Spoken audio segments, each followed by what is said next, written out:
Greetings, Bat Family. Welcome back to Holy BatCast, brought to you by real fans for real movies. Make sure you visit our website, holybatcast.com. It's your one-stop shop for all things Holy BatCast. You can also find us all over social media on Facebook, Instagram, Twitter, and YouTube. Search for Holy BatCast. You will find us. If you love the show, you want to help support us, you can do that on Patreon. You can go to patreon.com/holybatcast. A big thank you to all you patrons out there. You guys are amazing. You make our lives so much better, so much easier to keep the show rolling, and I got to give a special shout out to a new patron. This is to Miss Abigail Bodecker? Maybe? I'm sorry, last names. Boddicker, like as in Clarence Boddicker? Maybe. It could be. Abigail Boddicker? It's the way it's spelled has got me questioning it. But Abigail, thank you so much. Definitely appreciate you supporting the show. It means a lot to us. You are awesome. Welcome to our Bat family. Thanks for doing that. We know you don't have to, and so that makes it even more meaningful. So thank you to Abigail, and thank you to all of our patrons. You guys are awesome. We are part of the Real Fans Podcast Network. You can check out all those shows at rf4rm.com. And as always, I'm Andy DiGenova. You can follow me on Twitter or on Instagram. It's just my name, Andy DiGenova. As promised, this episode is our follow-up to our review of The Batman. There is some news we want to discuss first. Most of it does concern the Batman, but it also concerns the overall DC slate. We want to talk about that, but then we want to dedicate as much time as it's going to take to answer your questions. The Wayne Manor mailbox is very full, and most of them are about the Batman, so we are really dedicating this one to you. You've already heard his voice. Joining me is Jamie Drewley. Hey, Jamie. What's going on, everybody? Not much. You're already having a great evening. You had frozen pizza, so you're happy as can be. Jack's Frozen Pizzas. My son selected Top Gun for our movie night tonight. Couple of beers. It was a good old time. That sounds like a good old time. I'm in. I love it. You can't go wrong with that. Well, when last night when Harley didn't want to go to sleep, I decided we were going to make it a movie night, and we watched Aquaman. So she seemed into it. I wanted her to watch at least when Atlanta kicks ass at the very beginning of the movie. I'm like, see, this is going to be you, honey. You pay attention. So important things. Raising them right. Exactly, right? Never too early. Anyway, also joining us, it is Brendan Lowe, Down Under. Hey, Brendan. Hello, friends. How are you? A little sleep deprived, a little battered, a little bruised, but moving forward. Yeah, it's been an interesting week. It's been a week. It has. Well, I'm glad that you guys are here to, go through it together, one big Bat family, and I do appreciate that. I also appreciate the support that we get from our sponsor, Manscaped. So give a big old shout out to Manscaped, manscaped.com, for all your male grooming needs.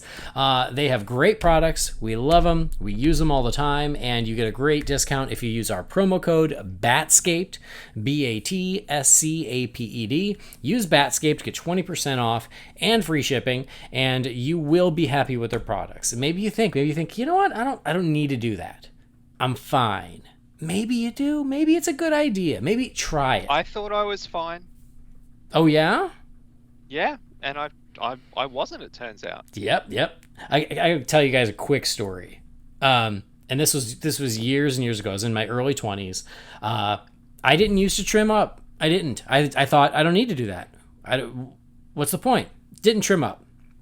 And I was watching TV with my girlfriend at the time, and we happened to watch one of those like call-in sex shows where people would call in with questions, and we're watching it together. And this guy calls in and goes, hey, yeah, I was wondering, like, do women like it when, like, guys trim up down there?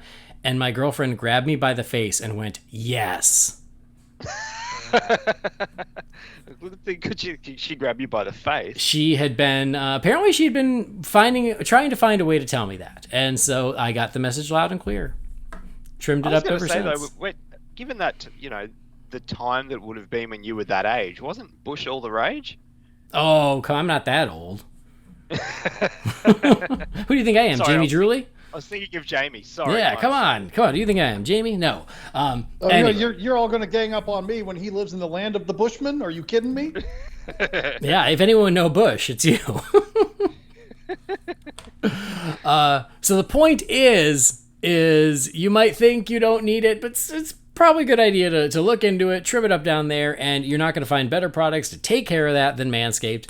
So again, go check it out, give it a shot. I do think you will like it, you won't regret it, and you can't beat 20% off. So use Batscaped. Not only are you doing something for you and your partner, you're also helping our show, and that is the biggest thing. That would also mean a lot to us. If you can't be a patron, buy yourself something and just use our code, so that way they know that this is where you found out about them. So please and thank you. Manscaped.com. Use the promo code BATSCAPED. All right, now there's a little business out of the way. What do we got here? We've got, here's the big news. It's the least Batman-y of the news, but sent a little bit of a ripple through the internet a couple days ago. It just so happened I went and saw the Batman again. And this all happened while I was at the movies. Remember, it reminds me of remember when I used to go out of town and there would always be something that happened? It's like that all over again. I go to the movies, go to see the Batman, and then all hell breaks loose. So we have a shuffle in the DC slate. So while I'm in the theater watching the World Needs Heroes promo, here's everything coming in 2022. Did you get the promo? Damn right I got it. And I got all psyched. And I was like, yeah, this year's going to freaking rock, man. 2022 is where it's at. So excited. I get out of the theater and it's like, oh, 2022 will still rock, but it ain't going to be the way you think. So it'll still feature The Rock. It will still get a Rock. And we still get 4 movies. It's just not the way we planned. So here's what we got. We thought the next movie coming up was, turns out it is still the next movie coming up, but DC League of Super Pets was originally coming out on May 20th. It is now moved to July 29th. Okay, fair enough. That's fine. May to July. Whatevs. But it is still the next one coming up. And I want to talk about that movie too in a minute. But first I want to finish talking about this slate. And then Black Adam was set for July 29th, which is now where Super Pets is. And that has gotten bumped to October 21st. That's getting towards the end of the year, Andy. It sure is. How will they fit into more movies? They can. They're good at this stuff. The Flash was supposed to come out on November 4th. This is the one that stings the worst. This one hurts. This is the one that hurts the most. And what hurts the most? Do you remember that song? And Jamie had just got on board as acknowledging it is actually happening too. I know, and now he's over. That's over. Yeah, he's back into doing his thing. I'm not even going to take a trailer now until I have a ticket in my hand. I will not believe it now. Well, I can't blame you, my friend. Come on. This one stinks because this is a big delay from November to June. That's significant. So it is now June 23rd of 2023. Damn. June 23rd has a ring to it, though. It does. I do like that day. It's a day that makes me smile. And actually, it'll be the 35th anniversary? 34th. 34th. Right? Don't give them any ideas, Brendan. No, I just pushing that shit back another year just because you said that. Yeah, don't do that. No, I just thought it might have been. No, I think my maths is wrong. Wait. 89 to 23 is 34. Yeah, 34. Right? Yeah. Okay. Well, happy 34 years. I mean, maybe that's why. Maybe they were just like, we just want Keaton to return on a date that's a little more appropriate. The Aquaman and the Lost Kingdom gets nudged. This one's not as bad. Just a little nudge, a couple of months. From December 16th to March 17th of 2023. So that one does get delayed for 3 months. And then this one's interesting. Shazam! Fury of the Gods gets moved up from June 2nd of 2023 to December 16th of 2022. We still don't know what this means for Batgirl, but we still don't have an official release date for Batgirl. We all were planning December of 2022. I don't anticipate that is going to happen now. I don't see how it could thematically because of Keaton. Make sense. Yeah. Unless she was part of his universe to begin with. But J.K. Simmons. So yeah, J.K. Simmons blows it out the water. Fair point. So I will say this. I don't know if you guys saw this. There was a lot of turmoil around this because there always is. Always is. It's DC. But James Wan actually said, he's like, we just wrapped Aquaman 2 in January. I wouldn't have made the December date. I need the extra time to finish the movie. Obviously, I'm paraphrasing, but that's what he said. And I was like, that was, I think, on Facebook. It wasn't on Twitter because he's not on Twitter anymore.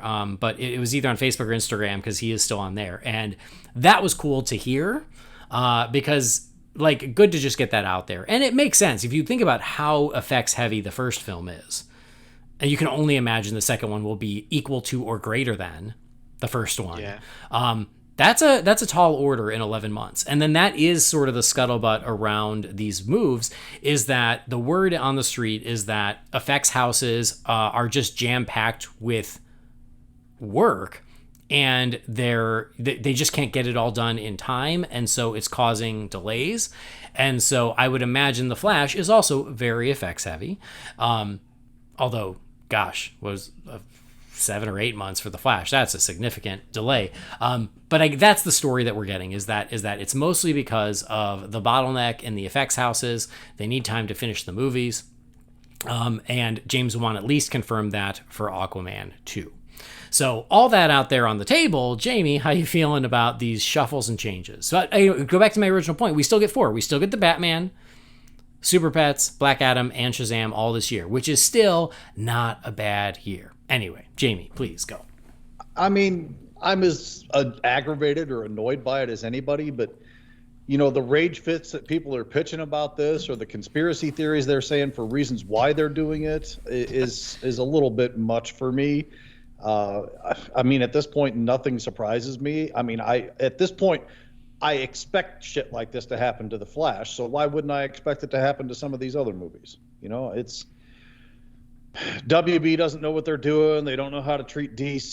These executives are morons, blah, blah, blah, blah, blah, blah, blah, the narrative. And you know what? Maybe some of that's right. Maybe all of it's right. I don't know. I don't care. I just want to sit down and watch the movies. And if I have to wait 3 to 6 months to do it, whatever. It's not like I don't have other things to watch to keep myself occupied in the meantime. All right, Brendan, where do you fall? I mean, it's disappointing. I can't sit here and say that it's not. It's frustrating as well. I mean, we mentioned the World Needs Heroes trailer that came out, was it less than a month ago or around a month ago now? Yeah. I mean, that's a new thing, and it doesn't mean anything. It is frustrating, and I mean, if there's legitimate reasons, like you said, with the effects houses and stuff like that, I get it. With all the scheduling and things that have been announced in the past that have never come to fruition, that never will come to fruition, all the slates, release dates that just keep changing, and I don't mean because of COVID. I'm talking pre-COVID. Warner Brothers / DC, I mean, it's more Warner Brothers than anything, obviously. They don't create the best goodwill with fans. And that is frustrating as a fan, because you see all these people, the stuff that Jamie was talking about, conspiracy theories, and just absolutely blowing a gasket on Twitter. And part of me's like, I get it. Like, they're obviously very frustrated. It's a lot of it's over the top and unnecessary, but like I said, the World Needs Heroes trailer, like we've just gotten that, and now it doesn't mean shit, and that is really annoying and disappointing. But what can you do? Mm-hmm. It will. I mean, I was under the impression that we knew Batgirl was coming out at the end of the year. I don't know if that was just what we've been assuming, and in my mind I've concocted it to be, we're getting it in December. But if we do find out that's going to be another year, or well, from here, the best part of 2 years away, that's going to be really frustrating as well. But again, Yeah, what can you do? I think they did say, I think at some point, and I don't have it in front of me, they did say end of year 2022. I think that was out there.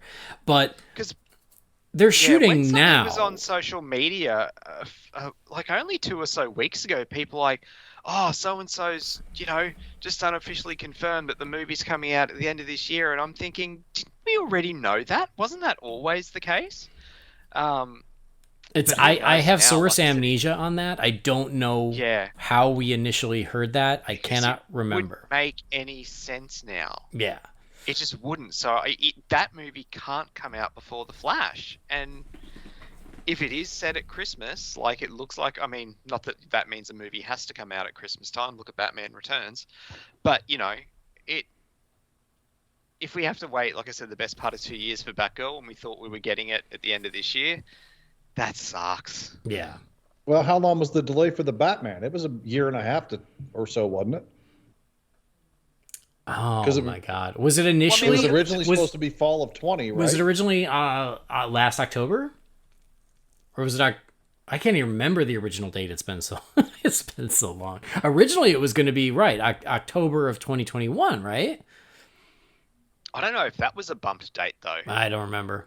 I think it was. I seem to think. I have it in my head. It was supposed to come out sometime in 2020.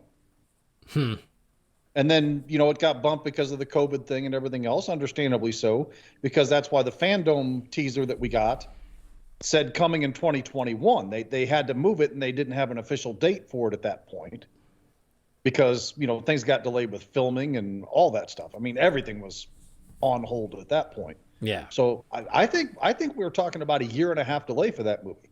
And guess what? I think everybody, including the three of us, can say we're pretty pleased with the results of having to wait for that, even if it was aggravating to have to wait that extra time. Well, look at it. I mean, going back to BVS, how many times did it change? Man of Steel changed. Okay, originally, here we go. It was meant to come out in 2012, and Man of Steel didn't come out till June 2013. Man of Steel wasn't supposed to come out in 2012. For almost 2 years. What? That's what I heard. That doesn't sound right to me. Yeah. No, because Dark Knight Rises was in the June-July. Man of Steel was meant to be around Christmas time, and then they bumped it to the summer of 2013. Okay, I have no memory of this. Anyway, originally the Batman was June of 21, and then it was October of 21, and then became March of 22. That sounds right. That's June to there March, we go. so it's a 9-month delay. So Thanks, Internet. My timeline stuff is off there, but again, 9 months. It sucks. That's the better part of a year. It's 3/4 of a year. But I mean, listen, the movie's good. People love the movie. We're okay with it now, right? Now that we've got it in front of us and we can access it, and we got people out here that have seen it 7-8 times or however many times they've seen it. I mean, I can't tell you how many people I've seen post that they're in the theater for the 4th, 5th, 6th time already. People are very pleased with this. It's making buku dollars. So, yeah, it sucked that the wait had to be there for it, but in the end, the fact that we're getting the movie and got the movie is what it really mattered. And I think in hindsight, even though we're frustrated about this, just like we were frustrated about any delay we had for the Batman or BVS or any of this other stuff, ultimately we're pretty happy when the product gets to us. Usually. It is, and it's just the fact that we're at the start of it now. Like, the time will go pretty quick, but because we're not going to have some huge gap with nothing. No, exactly. We're getting fed. It's just in a different order than we were expecting at slightly different intervals, but it's not like, oh, everything's bumped off and now we're going to wait another year. No, like, we still got Super Pets coming in July. That's what, 4 months away? Ish, yeah. And then, 3 months after that, we get Black Adam? Like, it's not, like, we're still getting content. It's not, we're not starving for it. It's just not as we planned. Getting bumped up is a good thing. Like, we should probably be focusing on that. Yeah, well, I have a few things I want to say. I agree about, like, it's, it can be it's a little frustrating, and especially for all the fans who love jumping on everything WB does because they can't wait to be like, see, you guys don't have a plan. Stuff like this doesn't help. Things like that, right? And the fact that they did that World Needs Heroes thing, which we all talked about, we loved that. And I was like, God, what a smart marketing thing that it's like, hey, get ready. You're watching the Batman and there's 3 more coming this year. I thought it was a brilliant marketing move, and they just flushed it down the toilet. Especially because right now the Batman is out there making all the money. You've got all these people sitting in theaters seeing that promo, and it's false. So you just wasted all of that, which is frustrating. But at the end of it, we're still getting all these movies.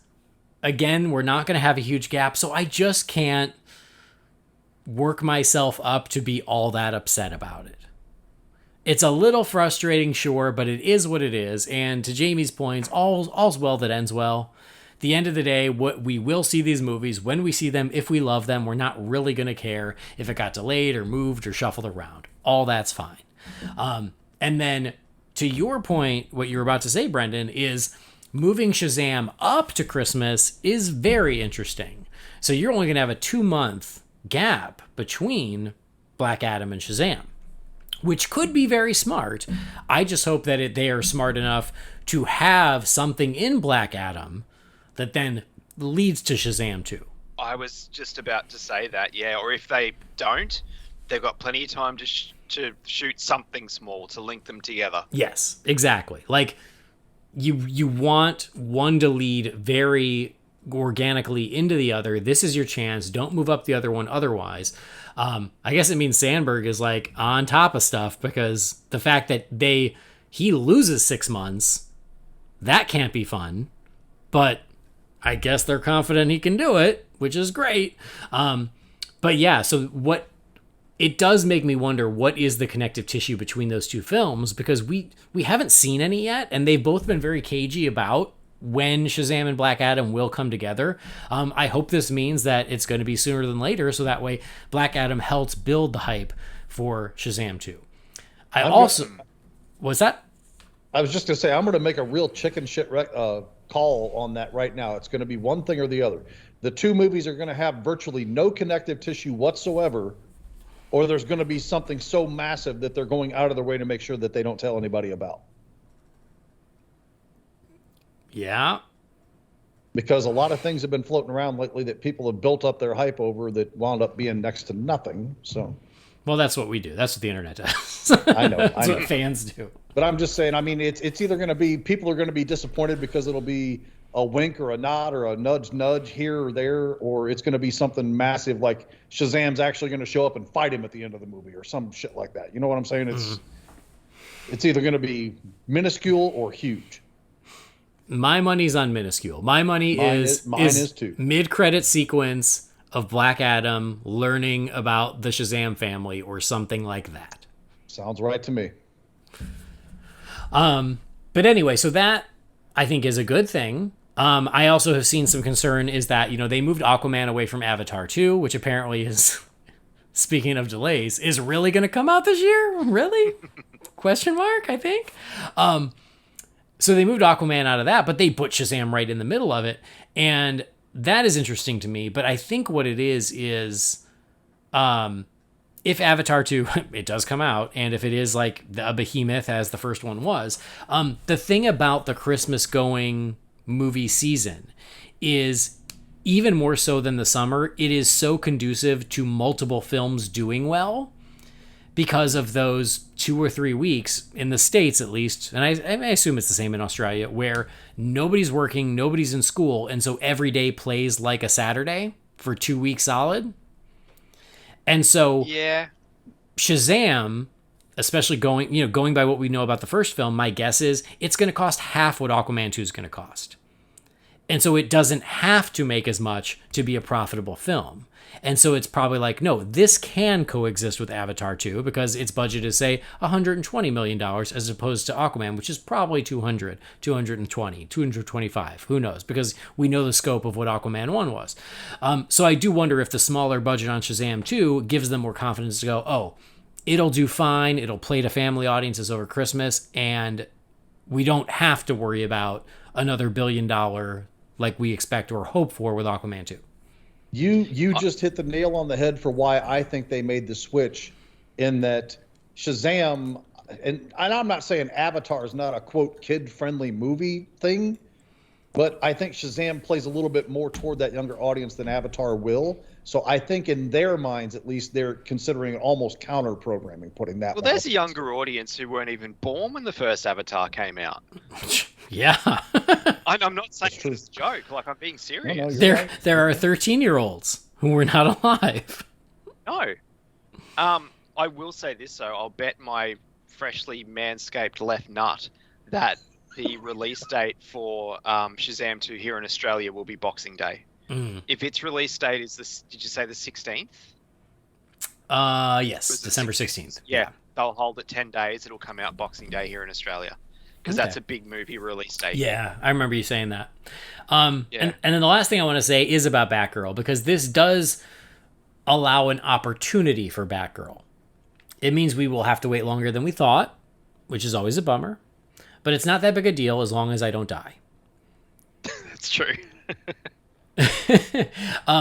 But so many of us have been, those of us who are really excited about Batgirl, we want to see it in the theater. It could happen now because now they bought themselves time, and it could fill out the 2023 slate. Because right now the 2023 slate, it's still pretty damn full now that with the new shuffle. Because now you're kicking it off with Aquaman in March. You've got The Flash in June. Currently, Blue Beetle is set for August, but Blue Beetle hasn't even started production yet. They're still casting, but they're getting close to production, but they haven't started shooting yet. Blue Beetle is August. So, does Batgirl become a holiday release or a fall release, or does it take the August date because Blue Beetle might need more time? Anyway, the point is Batgirl could be moved to theatrical, which I hope it is, and I know a lot of fans hope so too. I mean, for my own personal thing, I'd just as soon sit at home and watch it. But if it goes to theaters first, then yeah, I'll go see it. So, all right. Anyway, again, it is what it is. I'm not losing any sleep over it. It's just kind of like, all right, I'll adjust my plans accordingly. It's all good. And I'm still happy to get 3 more movies this year. So I'm not too mad at it.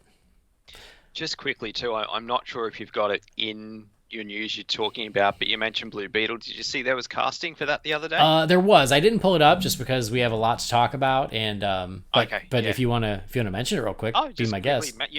Harvey. I can't pronounce his surname, so I do apologize. Is it Guillen? Guillermo from What We Do in the Shadows. Yeah, has been cast. Yeah, that's awesome. I'm really looking forward to Blue Beetle, and I look forward to them starting to shoot. The other thing I wanted to mention was about DC League of Super Pets, in that we now have confirmation. I finally saw the little Super Pets Batman teaser that I assume is the one you were talking about, Jamie, where Keanu Reeves is the voice of Batman in Super Pets. And so... That's awesome. I love it. I say more of that. That's great. I can't wait. That better be an officially licensed chew toy. Whoever Morgan Freeman played. I got chuckles out of that. I legitimately did. I've kind of gone from, I get why they're doing this, but I don't really care about it, to now I kind of want to see it. Yeah, I know. I don't love the Batman design. I wish he had a neck, but especially because Superman looks so good. Yeah, Superman looks so good, though, and I was like, I wish I liked Batman's design as much as I like Superman's, but it's animation. It's, they're going to do exaggerated physiques, and it is what it is. Somebody raised the question the other day. Do the people and the animals actually communicate by speech, or is this one of those things where the animals understand the animals and the people, but the people can't understand the animals? I wasn't clear on that. I have no idea. It could go either way. I would probably expect the latter, your classic Disney sort of thing where the animals communicate, but not directly to the humans. I don't know. Either way, it'd be fun. I wasn't paying enough attention to see if there was any real clue in that teaser to tip it one way or the other, but yeah, I'm interested in it. I'm not gonna be panting and waiting at the door and buying tickets instantly or anything else. But, if I find a window to get out of the house, I might go check it out. I'll have to go to one of the showings where I know no kids are going to be there because they'll be in school, because I don't want to be that guy. There you go. Yep. Go on a Tuesday at noon or something. Box up your kid and send her up to me, and I'll take her, and I won't feel as guilty about it. Okay, great. So anyway, more Batman, at least in animated form. Now getting to the Batman. The Batman is out there. It is having a very successful second weekend as we record. A pretty small drop from weekend to weekend, which is great. That means great word of mouth. So it's very successful, which is awesome news. And that means that we are seeing them start to plan to flesh out this version of Gotham and this version of Batman's world. Now, we'd already heard rumors that there is going to be a Penguin series on HBO Max, but now it is official. HBO Max officially ordered the show. And so Matt Reeves did confirm this is not a prequel. It picks up where the Batman leaves off with the Penguin, and Colin Farrell will reprise his role. He'll also be an executive producer, and he'll be joined by Matt Reeves, Dylan Clark, and Lauren LaFranc. And Lauren LaFranc will write and serve as the showrunner. Here... Who is this? Oh, this is the head of original content HBO Max. Sarah Aubrey says, "We're thrilled to bring audiences a new version of this iconic DC character that they've never seen before. It's incredible to be working with Matt, Dylan, Lauren on continuing the story and to see Colin take his already exceptional performance in the Batman to the next level." And Matt Reeves said that Colin exploded off the screen as the Penguin in the Batman, and having the chance to thoroughly explore the inner life of that character on HBO Max is an absolute thrill. Dylan and I are so excited to work with Lauren and continuing Oz's story as he grabs violently for power in Gotham. LaFranc says, "I have long been a fan of the world of the Batman, and Matt's film is such a powerful and bold entry into the canon. I'm excited and humbled to continue telling stories in the grimy world of Gotham City, and what better excuse to channel my inner villain than to tell the story of Oswald Cobblepot. I'm thrilled to work with Colin, Matt, Dylan, 6th and Idaho, Warners, and HBO Max as we bring this story to the screen." And then finally, Colin Farrell. They all said stuff, which is, they all got their sound bites. Colin Farrell says, "The world that Matt Reeves created for the Batman is one that warrants a deeper gaze through the eyes of Oswald Cobblepot. I couldn't be more excited about continuing this exploration of Oz as he rises through the darkened ranks to become the Penguin. Will be good to get back on the streets of Gotham for a little madness and a little mayhem." Still no release date, but the Penguin is a go and everybody is in. How you feeling, Jamie? Well, I hadn't heard the confirmation that this was not going to be a prequel, and that's interesting because even the initial HBO Max post that announced to everybody that this was going forward says something to the effect of like every story has a beginning. I think they're talking about his rise to power. Well, I guess that could be taken that way too. I hadn't considered that, so thank you. But no, that's a delight to me because either way, having Colin Farrell in this series is enough to get me, interested day one to push the play button as soon as I roll out of bed and make myself a cup of coffee. But I was just a little heartbroken in that I thought from the verbiage it was going to be a prequel. But now that I know it's not a prequel, I'm even more excited for this. Bring it to me now. I agree. Brendan, what do you think? Yeah, I'm with Jamie. Like, give it to me now. Give it to me yesterday. I loved him in the movie. Can't wait to see more of him. Because I think we discussed it last week. Like, he's not in the movie that much in terms of actual screen time. Like, his presence is there, and because he's spread out through the movie, quite a bit, it feels like he's there a long time. But yeah, the more Colin Farrell as the Penguin, the better. I'm glad it's not a prequel, and I'm really interested to see what other characters could be introduced, particularly if it's about him in a power grab to rule Gotham. I mean, we heard him by name a lot, but you could bring in Maroni, you could bring in Black Mask, this world's version of Black Mask I think would be really interesting and a great character on a show like this, who wouldn't necessarily be in a movie. I'm really keen to see what they're going to give us. Yeah, I agree. I'm all in on this. I think it's awesome. I mean, especially now that we've seen the film, I think we all agree that Farrell's Penguin was a highlight. One of the best things about it. I think I said every scene that he's in is the best scene in the movie. Even though he's in multiple scenes, he's just so freaking fun to watch. He is just a hoot in this, and I'm so glad to see more of him and to see him, rise to power in this sequel series. So we want more of this Gotham. We want more of this Penguin. We're going to get it, and I think this is really exciting. So I'm all in on it. I think it's great. So that's coming to HBO Max, but that's not all. We had also heard that there was going to be a GCPD series on HBO Max featuring Jim Gordon. It seems like that has gone by the wayside for now. I know that they said it's on hold for now, and Matt Reeves says due to creative differences. Don't know what, it covers all kinds of sins. Who knows what that means? But they are talking about an Arkham Asylum series. And so here's what Matt Reeves had to say. This was an interview with Toronto Sun. He says, we're doing this Penguin series, and one of the great things about it is Colin Farrell. He's like you've never seen him. He's so incredible, and he's a scene stealer. Along the way, we thought maybe we could do his character as a series. So I talked to HBO Max and showed them Colin in the movie and spoke to them about what this could be, and they said, let's do it. So we're doing that, and we're doing another series that connects to Arkham. We're talking and thinking about the next movie, and to be honest with you, at the moment, I really want the audience to connect with this. And I really believe they will, because I think Rob is an incredible Batman. So it's unclear if the GCPD series has morphed into an Arkham series, or if the Arkham series is its own thing. But regardless, again, another opportunity to flesh out this world. We did get glimpses of Arkham in the film. I'd like to see more. There are all kinds of people who could be in there, considering this is year 2 Batman. He's had a year and a half of adventures. I don't know where he is in year 2. I don't know if it's the beginning or the end, but whatever. So they could do a lot of cool things with fleshing out Arkham. So I am also down for this. Brendan, you?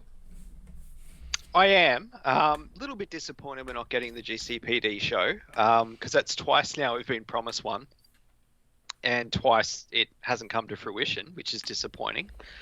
I mean, everyone's been screaming for a Gotham Central show for over a decade, and it seems like a no-brainer, and it seems like it would be the easiest kind of show to do, set in Gotham, but look, we're not getting it. And again, the thing that excites me with an Arkham series like the Penguin series is the potential we can get for characters that wouldn't necessarily feature in a movie.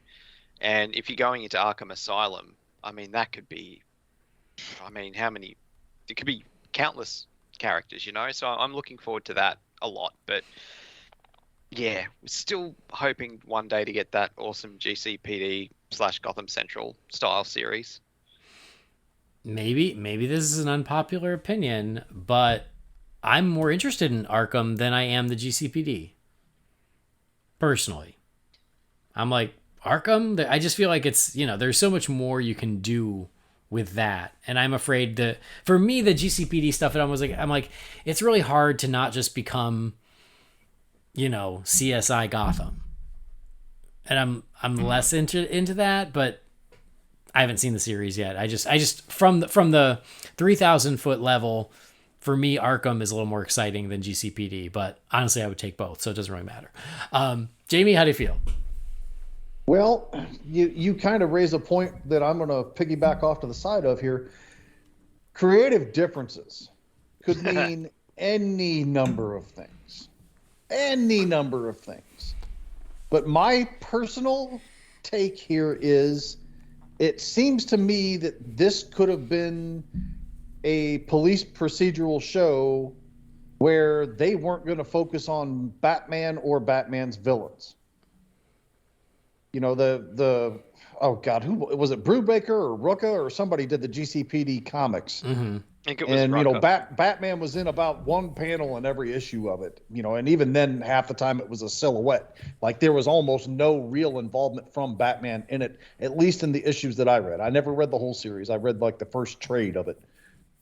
So my question becomes, was Matt Reeves' idea to basically do a Gotham City police procedural, and the studio execs or whatever said, that's great, but where's Penguin? Where's Joker? Where's Two-Face? Where's Black Mask? Where's Harley? Where's any of these villains?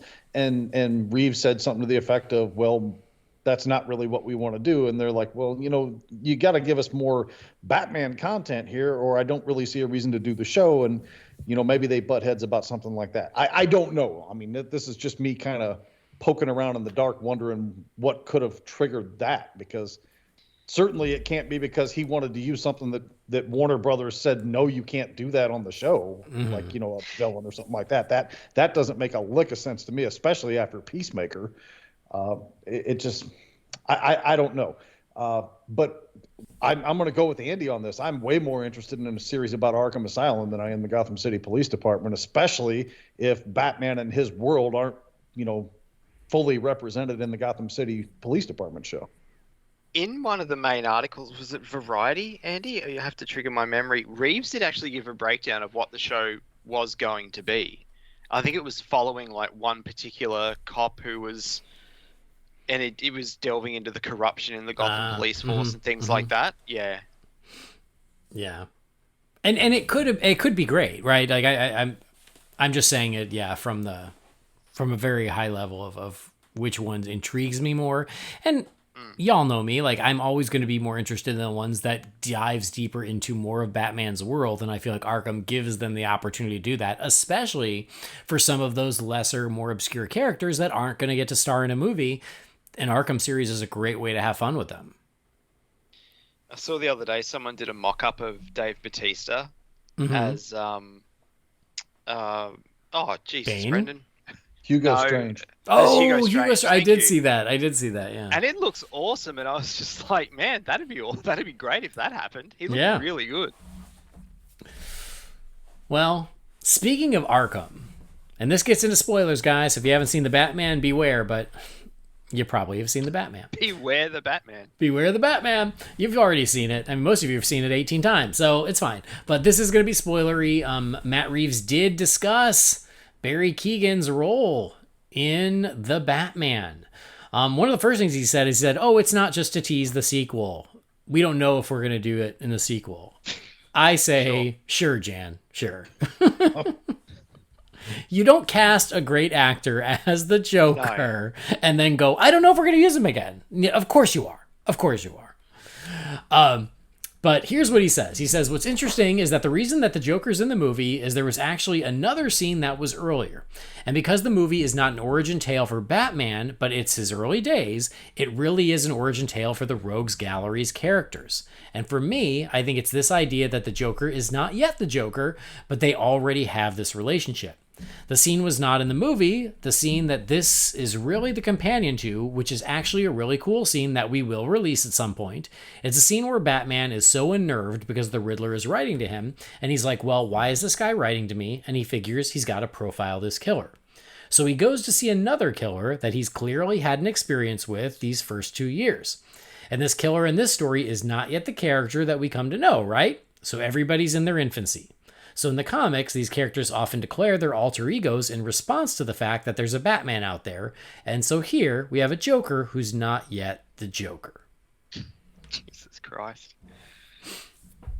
That's an awful lot of whatever I don't know. Whatever. I'll go with it. We'll see what happens. But apparently that does reaffirm what I heard about there being scenes that were cut from the film involving him. Yes. So you were right. I was wrong. We'll get that on tape there.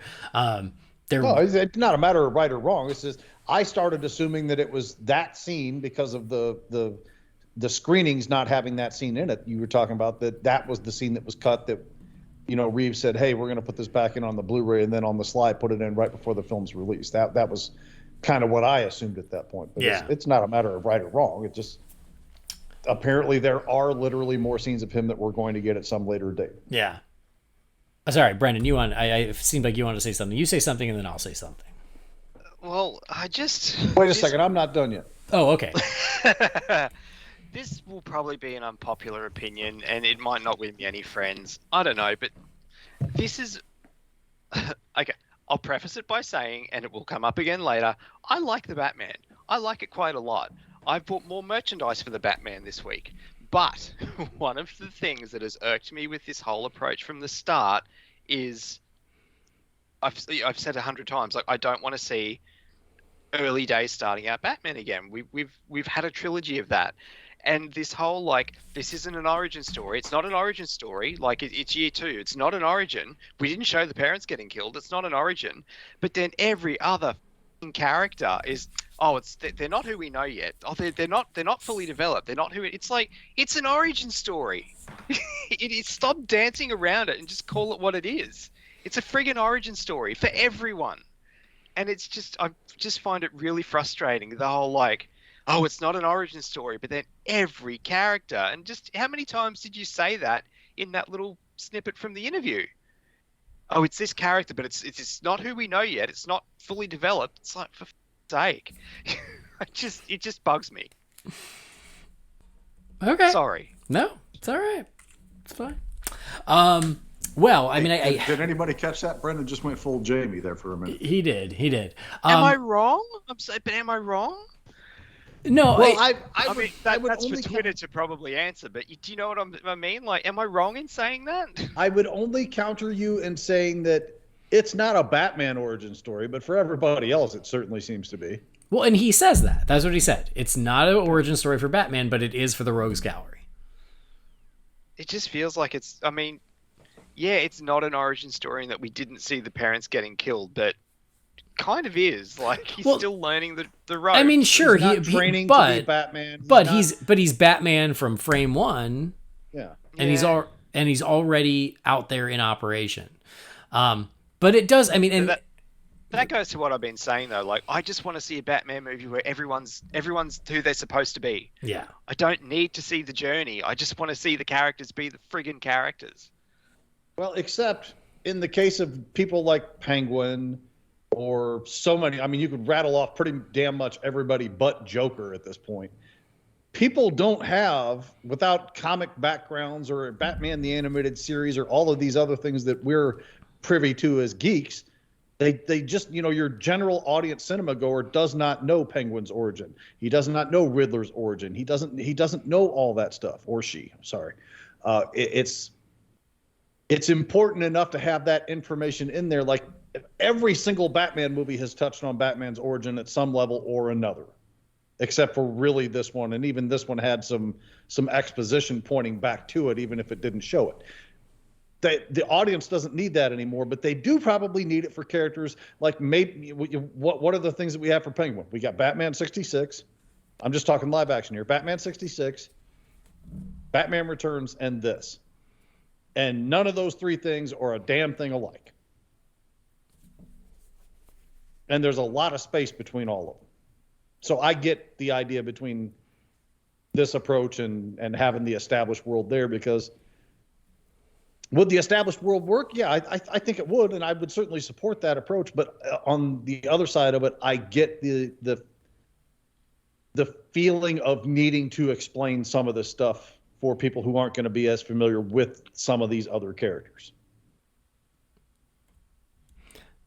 Yeah, I just don't need to see it for all of them.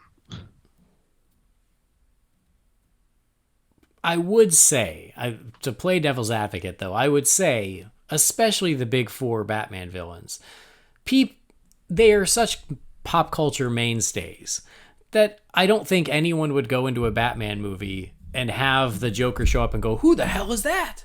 Who's this clown with the green hair? Well, what's his deal? Somebody tell me. We get a new Joker every 3 years, so we don't need or him. Even Catwoman, or the Riddler, or the Penguin. At the very least, people go, oh yeah, of course, Penguin, cool. Like, well, I mean, the flip side of that is we really didn't get a Catwoman origin here either, unless you just consider her progression. I mean, she's already got the suit, she's already got whatever the hell that mask is. But she's not Catwoman yet. She's not Catwoman. I mean, she's still not. She's Catwoman, not Catwoman but, yet. Whatever. But the point is, you didn't delve into like her childhood, her evolution into this martial artist, cat burglar, all this other stuff. They didn't really touch on a lot of that. Basically, this was just more or less the origin of their relationship. But you still learn about her past and her connected. Yes, she had a whole soliloquy about it. It is an origin for, honestly, all all three of the main villains in this film in one way or another. I do think that that's true. And honestly, Matt Reeves has been saying this for, for most of the production of the film, as he said that, and when the first looks of the costumes came out and fans like us were like, where's her cat ears? Why is the Riddler wearing that? He said, well, they're not who you expect yet. This is still before they become the full-on Riddler and the full-on Catwoman. He has been very open about that. It's his approach. That's how he wants to do it. God bless. That's fine. So what it does is that if that's his approach, again, it's not the approach I would take. I do think that you could jump all in and Catwoman could just be Catwoman. I don't think anyone would go, what the hell? There's a girl with a whip and cat ears? What? I didn't see that coming. They didn't in Dark Knight Rises. Yeah, I think it's fine, but what it does do, and we talked about this a little bit in the review, is at the end of the film they really do leave it in a place where the Riddler can take steps towards being a more comics Riddler, and Catwoman can do the same, and the Penguin can do the same, and it sounds like the Joker can do the same, even though from the little glimpse we do get of the Joker in the film, he looks pretty Joker-y to me. Looks pretty much like the Joker. Pretty Joker. He looks a little too flesh tone. Like it looks like maybe like he's not white. I don't know, but it's so hard to tell. They can kind of get away with, because they did it obscured, they can get away with doing whatever they want in the next one, and I'm sure it's fine. Oh my God, Karen, you can't just go around asking people why they're not white. I don't see color, Andy. I'm so sorry. That's immediately where my head oh went. no, my bad.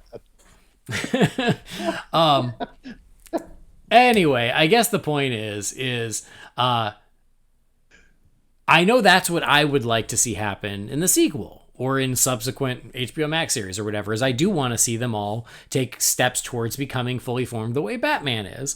I hope that's where they're going. It could go either way depending on how the movie ends, but based on what he is saying here, it gives me hope that is where he's headed. I guess so I'm looking at it as hope, is like, oh good, he does want to get there and he's going to. I hope so.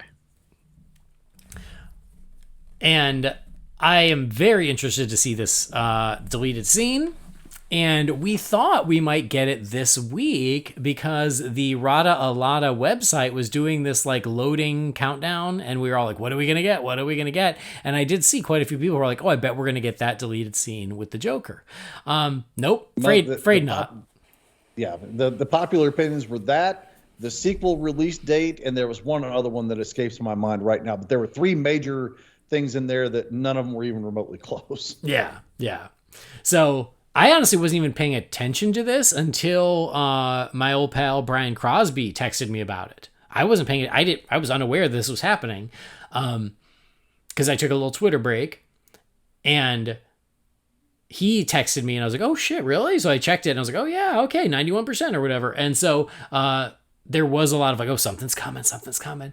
And then what we did get, it's cool. It's not internet shattering, but it's cool. A bunch, like a download file of a bunch of images of essentially his riddles, his plans. It's sort of like the Riddler manifesto from the film, right? Photos and notes and journals, etc.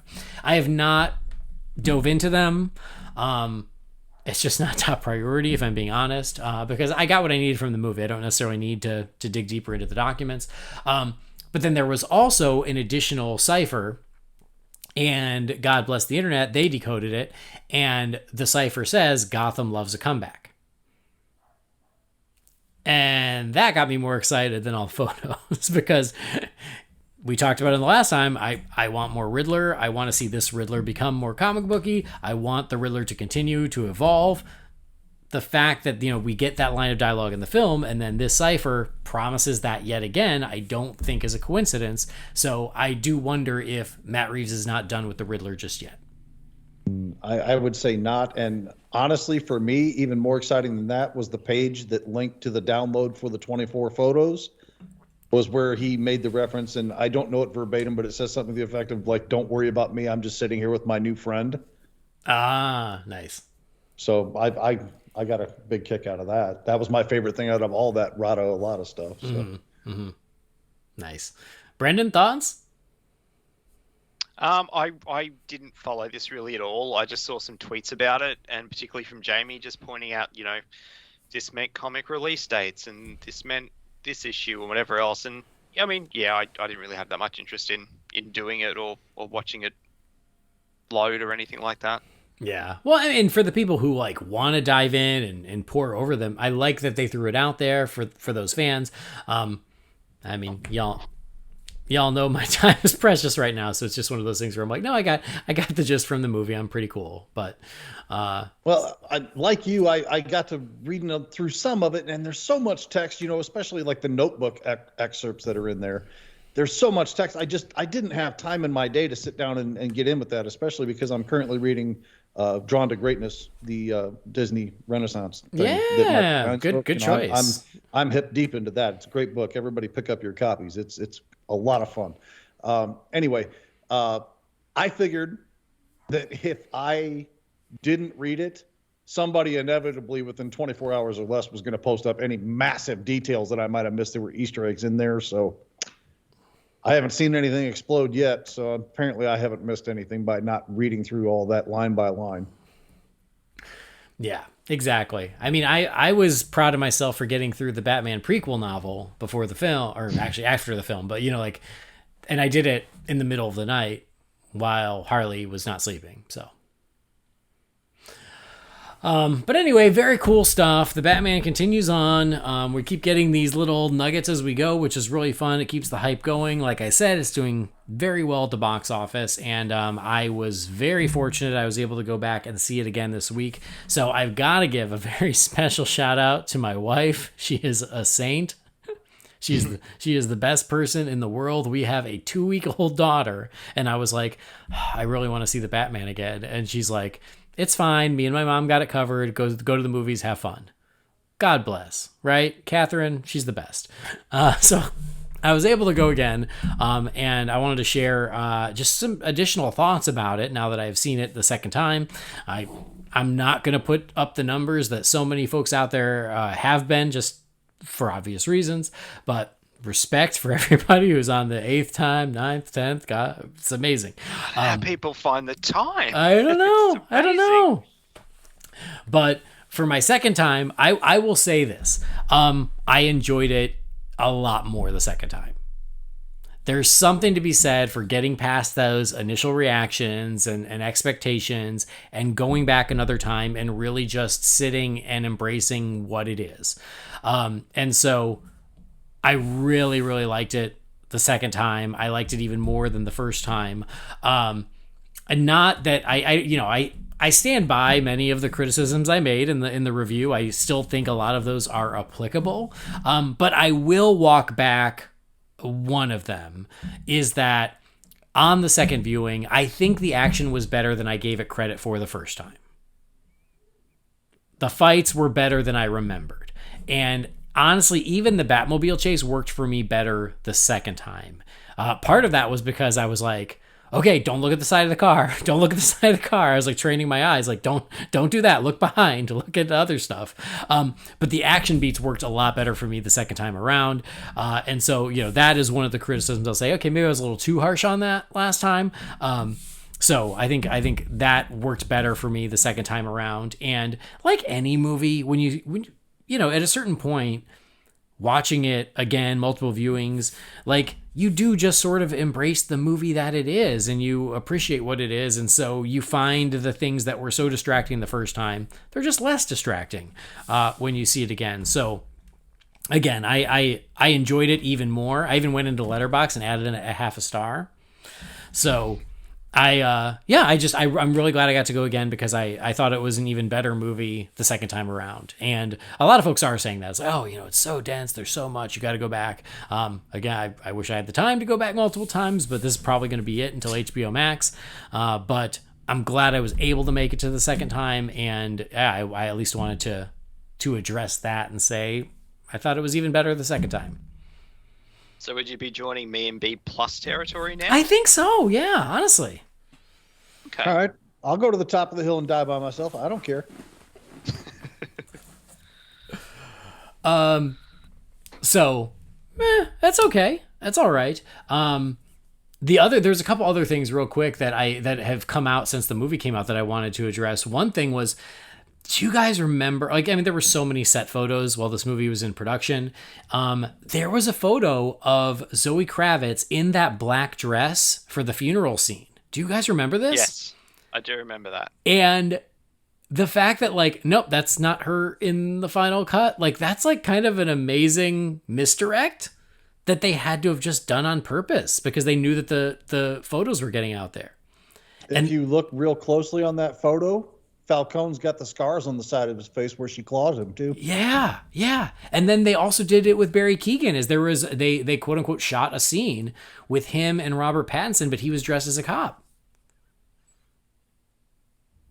So it was like when they cast him, they went out and like staged a fake scene with him because they knew that it would get out there. So I love I love the lengths they went to try and preserve some of those secrets and spoilers. I think that's actually really cool. This is how the Batman's budget jumped from 120 to 200 was these fake out scenes. I guess so. I guess so. There were a couple others, but like those were the two biggies. There were also one where it was like a bunch of people like dressed as like DC superheroes, but I just assumed that was part of like the Halloween parade that was at the beginning and you just don't see them in the final cut. But could be. Yeah, that was the way I took that. But yeah, I wanted to bring that up just because it's been out there and I was like, oh God, that is kind of awesome that they there was a little misdirect. I have another question for you guys though, as we're revisiting the Batman. The little arrows on his gauntlets. Does he use them in the movie? Not that I can recall. Are they where the electronic shock charge came out of, like when he was on the train platform dealing with those thugs at the beginning? I didn't think so. That felt like it came from like the palm of his hand, but... Well, maybe those are like the batteries for it or something. Yeah. Perhaps. I was just curious. I'm theorizing here. I don't know. They do look like little arrows. Though. Yeah, they look like they would shoot, like they're projectiles. And, we've seen them in photos for, God, a year and a half now or whatever it's been. And again, I was talking to Brian Crosby and Jamie Magoo, my old pals from the Batman universe. And Jamie was the one who goes, yeah, did he ever shoot those darn things? And I was like, I thought he did. And that was my memory, is that, no, he did. And then when I went and saw it the second time, I was like, no, I don't remember any point where that happened. So I don't know. I was just curious if I missed it or if you guys remembered better than me. There's been a lot of threads on Twitter the last couple of days with people close-ups of the gauntlets being like, okay, what actually are these and what are they used for? Yeah, like there's such a conspicuous part of the costume that you would think that there would be like a moment where they really are featured. Nope. Okay, and then we want to get to your guys' questions. The other thing I want to say is, and I alluded to at the beginning, is it's not been a great week. It's not been a great week for me. It has not been a great week for the show. And I thought I should just say something about that. So obviously on our review, we shared criticisms. There were things about the movie that didn't work so well for us. And a lot of folks took that very personally. So I got a week of really nasty messages on Twitter and an email and whatnot. And when we did the review, Jamie started it with like, hey, let me make this disclaimer. This is how I feel about the movie. It doesn't mean that you shouldn't love it. This is just my opinion. And then I chimed in with my own disclaimer. And when people were listening to the review, we even got some messages of like, hey guys, it's so sad that you have to make a disclaimer. Why do you have to make a disclaimer before you share your opinions about a movie? And because we know better. The internet doesn't disappoint. Disclaimer notwithstanding, it didn't matter. It wasn't enough. That's also why I wanted to say, like, man, like I've spent a year on this show trying to be as positive as humanly possible about this movie, even if I didn't love everything I was seeing from it, trying so hard to talk about everything that I did like, because I pride myself on this being a positive show where we get excited about things, and I didn't want to alienate people who were more into what they were seeing than what maybe I was. And so I tried so hard to be as positive as humanly possible throughout the entire production, through every trailer and picture and tease, to the point where I invited guests on, extra guests that weren't Jamie and Brendan, who I knew were more excited about the movie, because I knew I wanted to be sure that all of those opinions were represented on the show, because I knew that a lot of our listeners shared those opinions. So I wanted those opinions to be represented as well. I wanted those listeners to feel still supported and welcomed, even if we disagreed.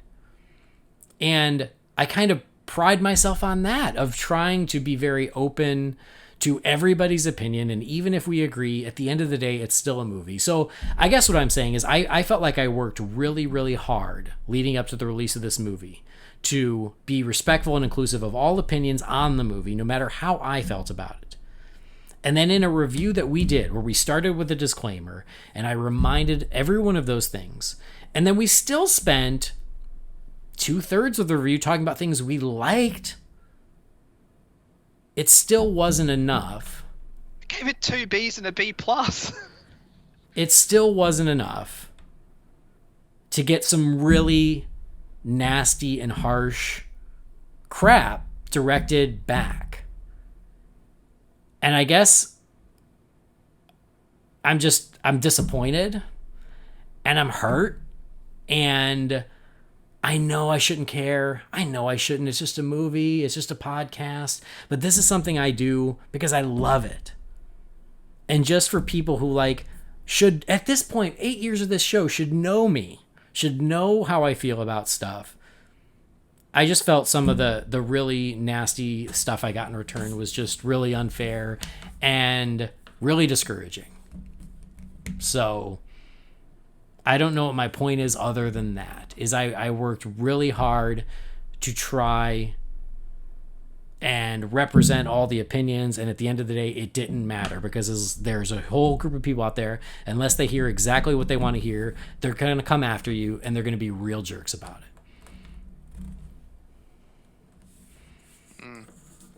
I mean, it's not to go down that whole road again, but I mean, the show copped more flack for a review of a movie than it did for, what you came out with late last year, I should say, sorry. Your big personal news and everything, which is just bizarre to me. Not that either should, not that either should cause a problem for anyone, but it's just bizarre. Very, very bizarre. It's a movie. And I know I got upset about it before, but,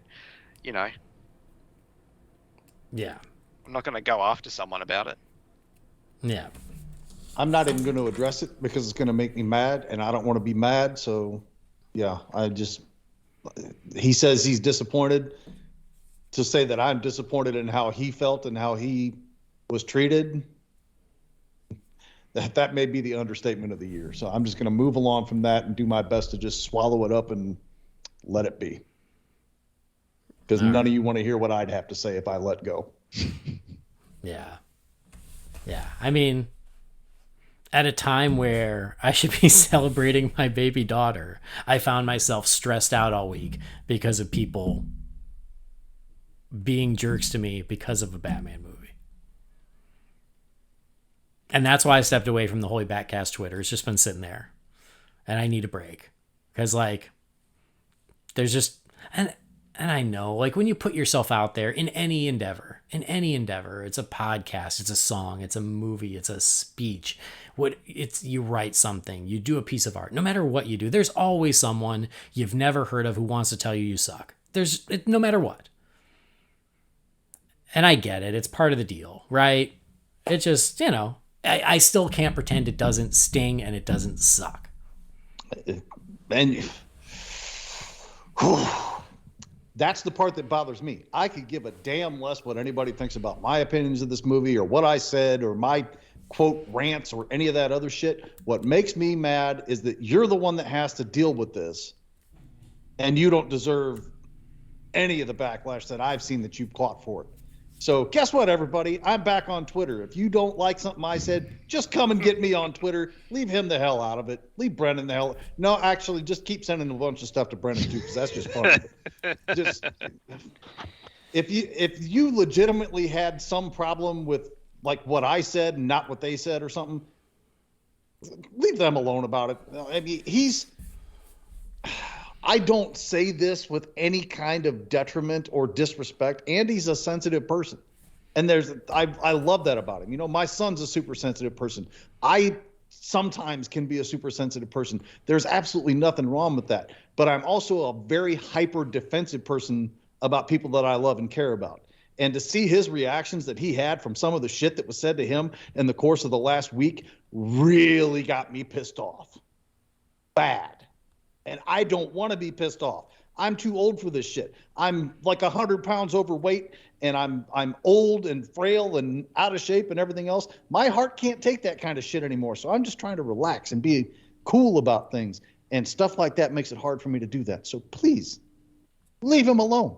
Okay? Just stop. I feel like that person on Instagram or whoever that was talking about leaving Britney alone now. Jesus. Please do one under the blanket with the mascara. Please do a video. My blood pressure just went up like 20 points on that. I need to just stop. I just need to stop. Anyway, I guess I'll just say this, and then we can move on to the Q&A, is, you know, I pointed out things about the movie, but if I said it in a way that felt like I was attacking you personally, I do apologize for that. It was not meant to be personal at all. It was about the movie. But if it came off personal, that was not my intent, and I apologize. And let's do some Q&A.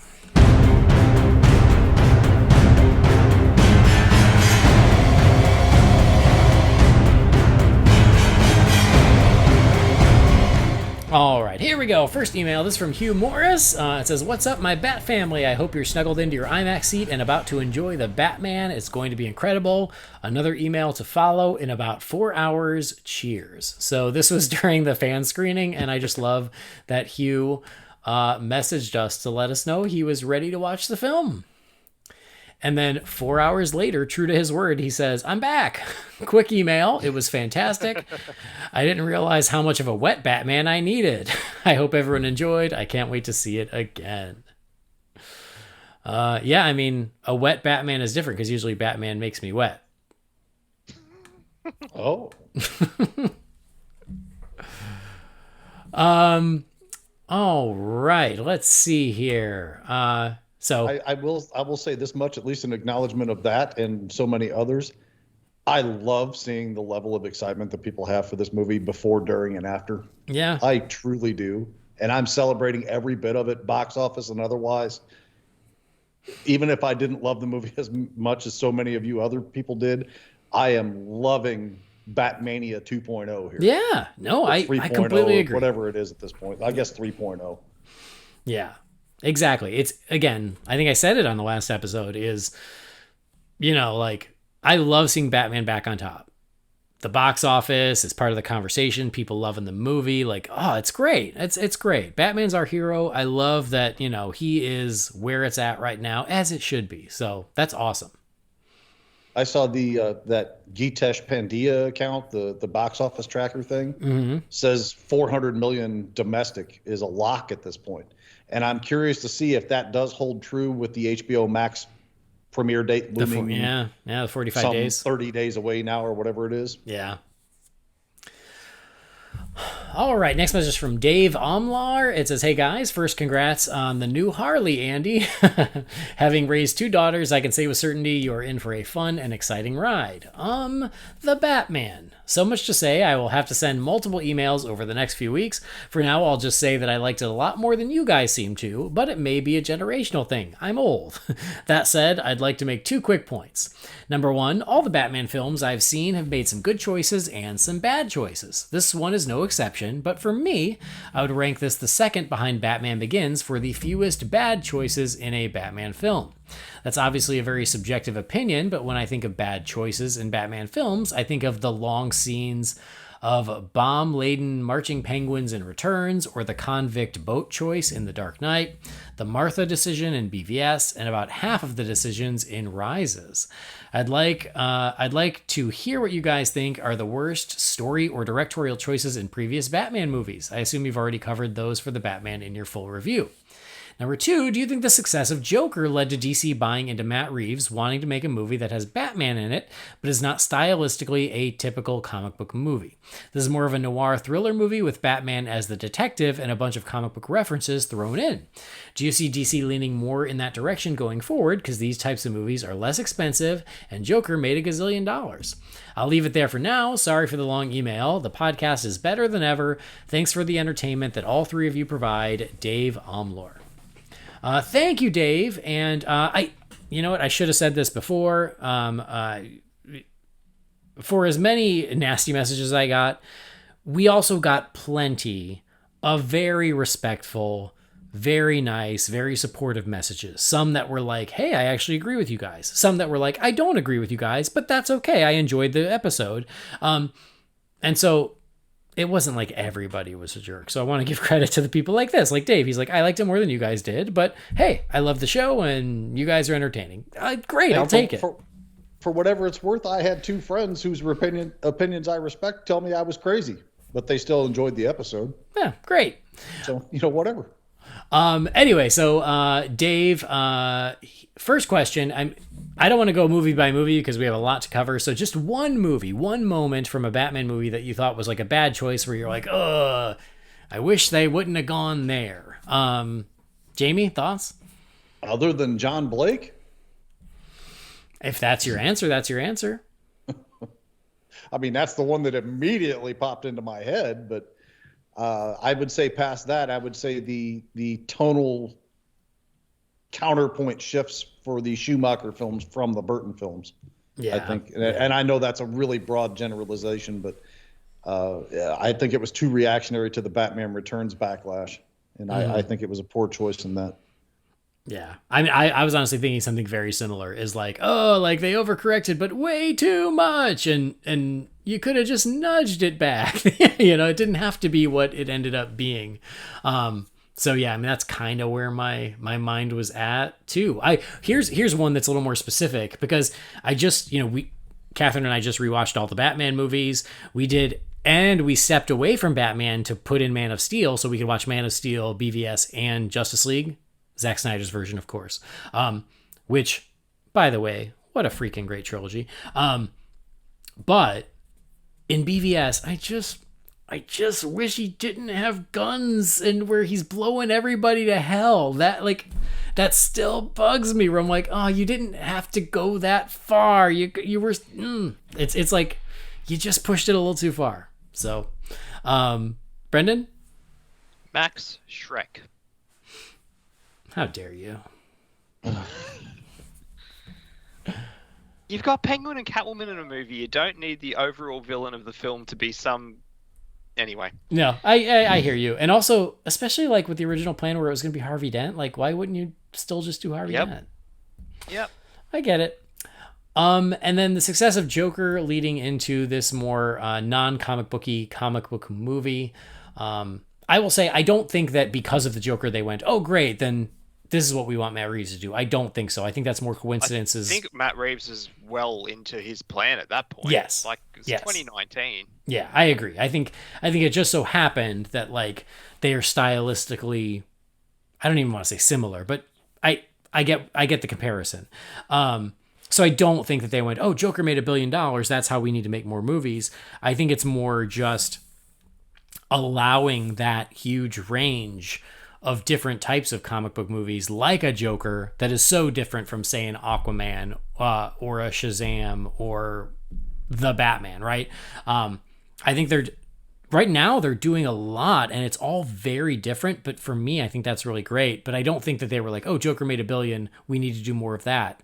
Because if they did, you'd think we would have seen another gritty real world villain origin movie, right? So you have to believe the conversations have been had. I mean, we've even talked about rumors and speculations and stuff like that about that stuff. So yeah, for me, I would point this all directly back to the Nolan trilogy before I'd point at Joker. And that's not to get into the whole thing about how many beats are similar between the two, but I think the darker, realistic, more gritty approach to a superhero film, to me, really kind of starts there because there was no I mean, it was hyper realism at the time, and now even more so in this new movie. I think it just, I think they want more of that because at this point, everybody sees it's a proven formula for success. Even the one that was not more widely accepted still made a ridiculous damn amount of money in that trilogy. Mm-hmm. Mm-hmm. So and there's nothing wrong with this. I'm not saying there's a problem with this. I'm not saying copycat or any of that other shit. All I'm saying is I think all of this stems back to the Nolan trilogy more so than, say, something like Joker. Yeah. No, I think that's totally fair. Brendan, thoughts? I was literally going to say what Jamie just said. Well, great. Jamie got you covered. Yeah.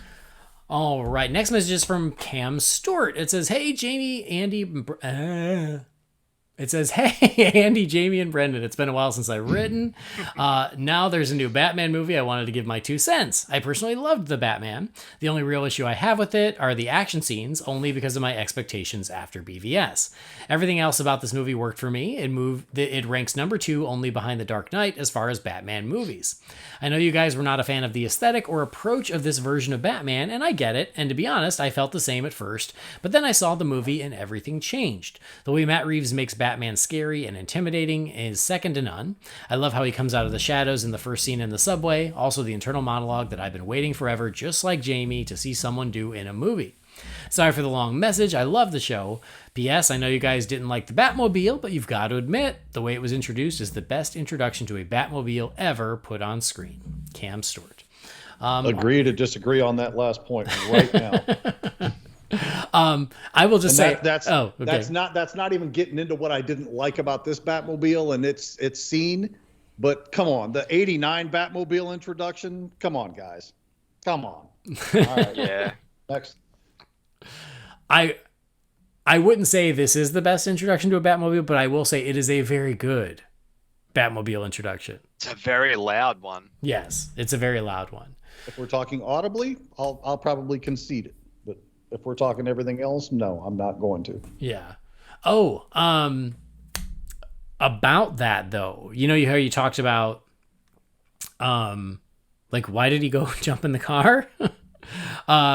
Apparently Matt Reeves, he acknowledged that too, and he said, Batman did that to pull the focus away from Selina and get them distracted, which fair enough, but I feel like if someone has to explain it, it might not work the best.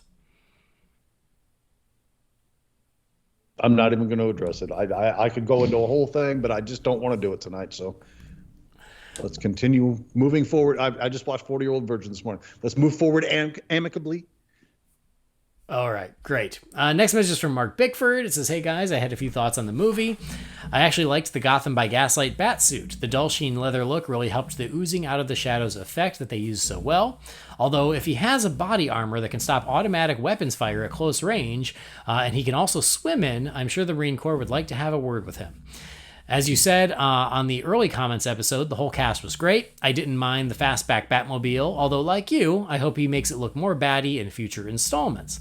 And Gotham City looked great. I never realized how much I wanted a Gotham City that looked unlike anywhere else until I first saw Batman 89. That one delivered very, very well. Most of all, the Batman has an arc that I liked. Keaton's Batman doesn't really have an arc in either movie. Batfleck has a great redemption story. Bale's Batman arc was all about him curing his need to be Batman, which I honestly didn't care for. And I'm not jumping on the hate Nolan bandwagon. I've just always felt that way.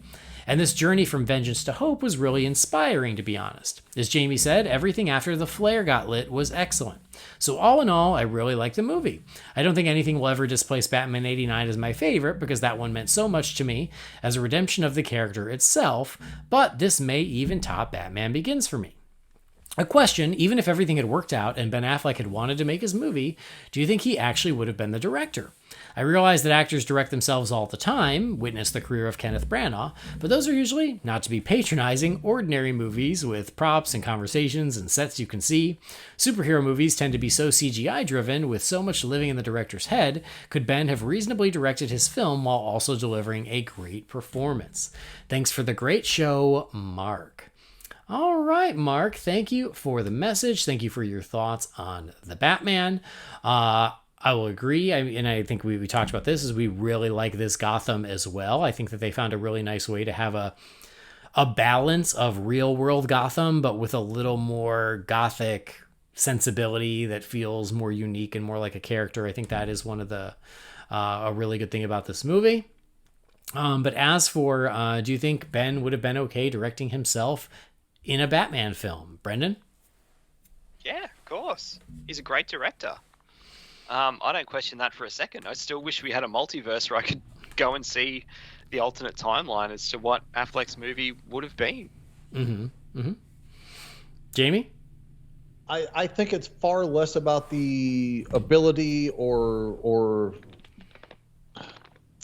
the obstacle of keeping up with all of that than it would be his personal demons that he was battling during that time.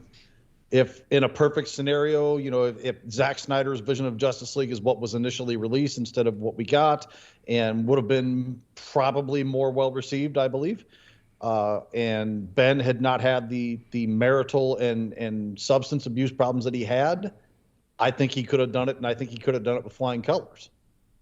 Yeah, I completely agree. Like, is he capable of doing it? Of course. Like, he directed himself in The Town and in Argo and in Live by Night.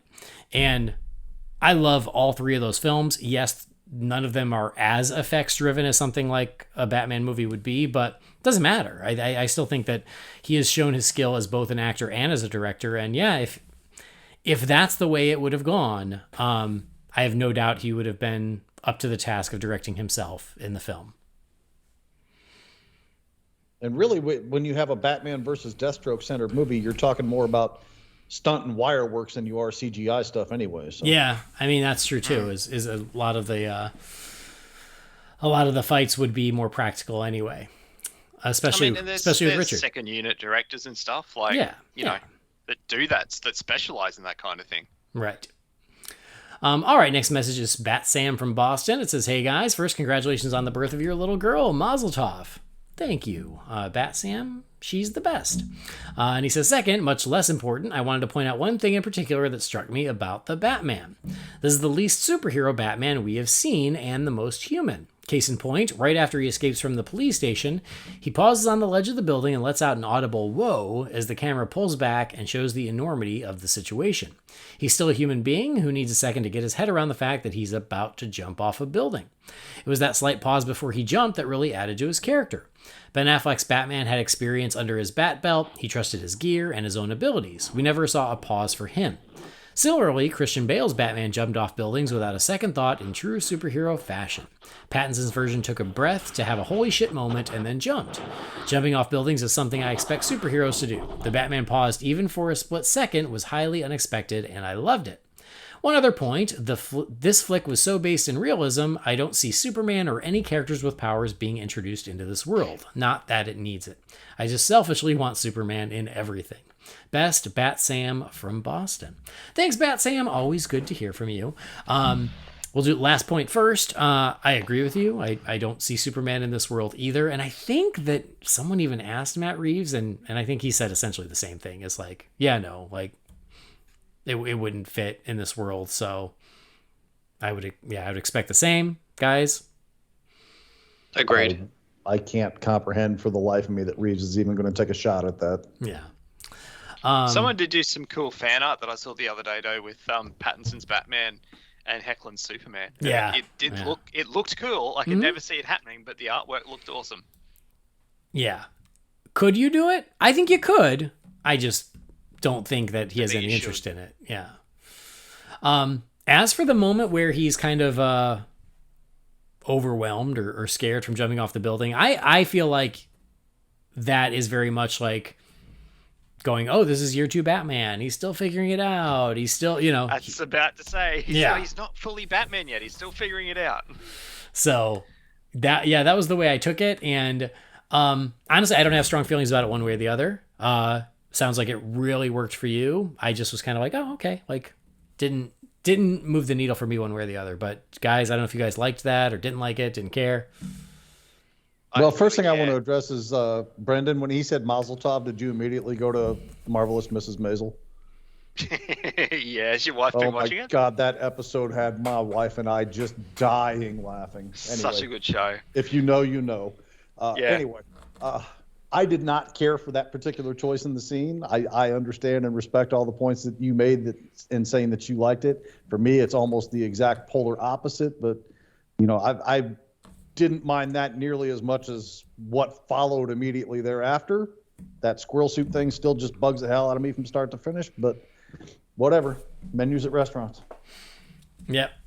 Yeah, I can see it both ways, honestly. And that's why I don't feel strongly one way or the other. Is I can see it going, no, he's Batman. Like, even year 2, he should be more like, he shouldn't be afraid, right? But at the same time, it's like, well, or you embrace that he's human and he's still a young Batman and he hasn't done this yet. So okay, fair enough. So it's all about personal perceptions. I think either point is valid, addressing it from either direction. It didn't work for me. I talked about it a little more in detail in the episode. Go back and check it out if you want to hear it. Yeah. All right. Next message is a very quick one from James Mullins, because we talked about Martha being in Arkham, and he just said she was in Arkham in Batman Earth 1.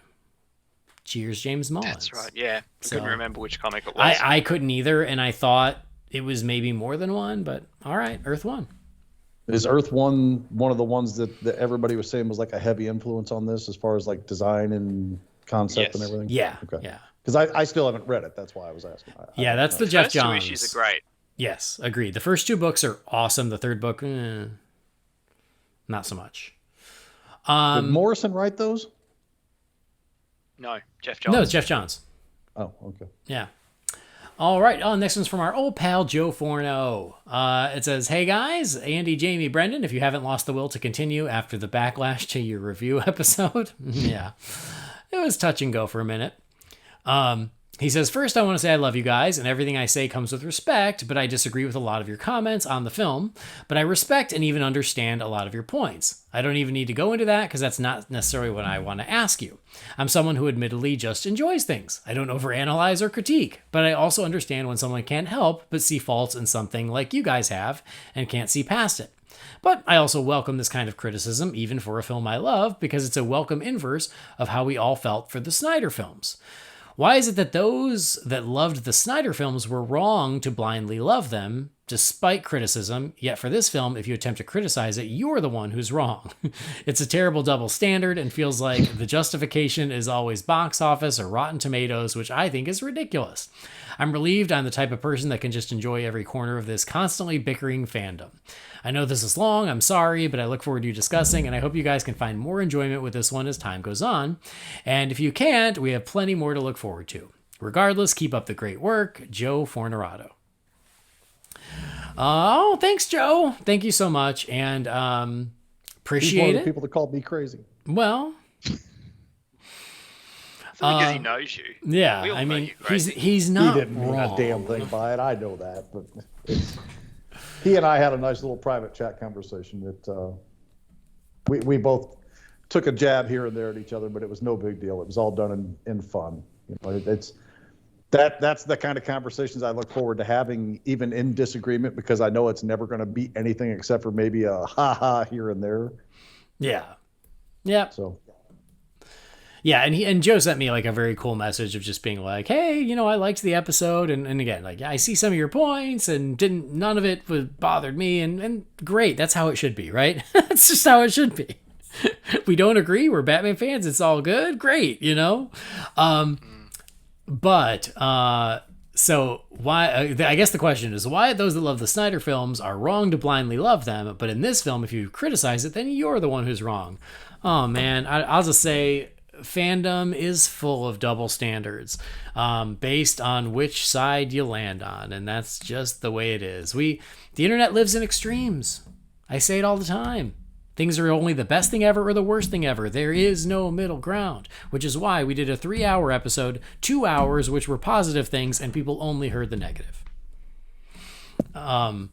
So yeah, that's just it's the way it is. I have no better explanation than that, other than that's fandom for you, right? And I'll tell you what, I love DC. I like Marvel. I love Star Wars.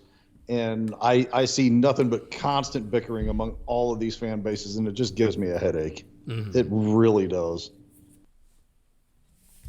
It's like, be thankful that we're blessed with this much content that we have to debate these sort of things over, instead of getting one random Captain America and Punisher movie every couple of years, or, Batman every 3 years and no other DC superhero in sight, or, Return of the Jedi was the last Star Wars movie for 16 years. None of us from that generation ever thought we'd ever see another Star Wars movie, let alone all these TV shows and animated series and everything else. And I mean, I've seen nothing all week from Star Wars fans except fighting over the Kenobi trailer.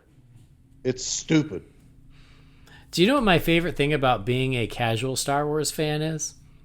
Not having to deal with that in addition to everything else? Yeah, I don't give a fuck.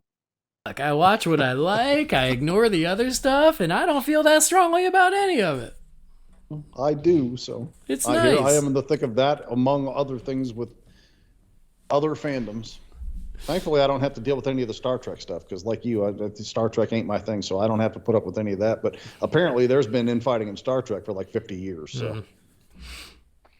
All right. Well, Joe, thank you for the message. Appreciate you. And yeah, definitely appreciate your friendship and your understanding, even if we don't see eye to eye on the Batman. I'm going to say it out to his sidekick, Eric, as well. No, because Eric apparently hates me now, so maybe not Eric. No, he does. I had good chats with both of them during the week in a little group chat, and yeah, check out their review of the movie as well. As much as they loved it, they pointed out some nitpicks as well. Like, it's not criticism proof, although the internet would not have you think that. I feel like I feel compelled to say out loud what I told you guys in the chat the other day when I was telling you about the conversation Joe and I were having. I feel like the three of us could sit down and have a couple of beers with Eric and Joe and have this conversation about this movie exactly like we did for our two respective episodes for Fire Rises and for Holy BatCast. And I think the only argument that would have really come up between us was who's picking up the tab at the end of the night. They are. And that's the kind of conversations I like having with people.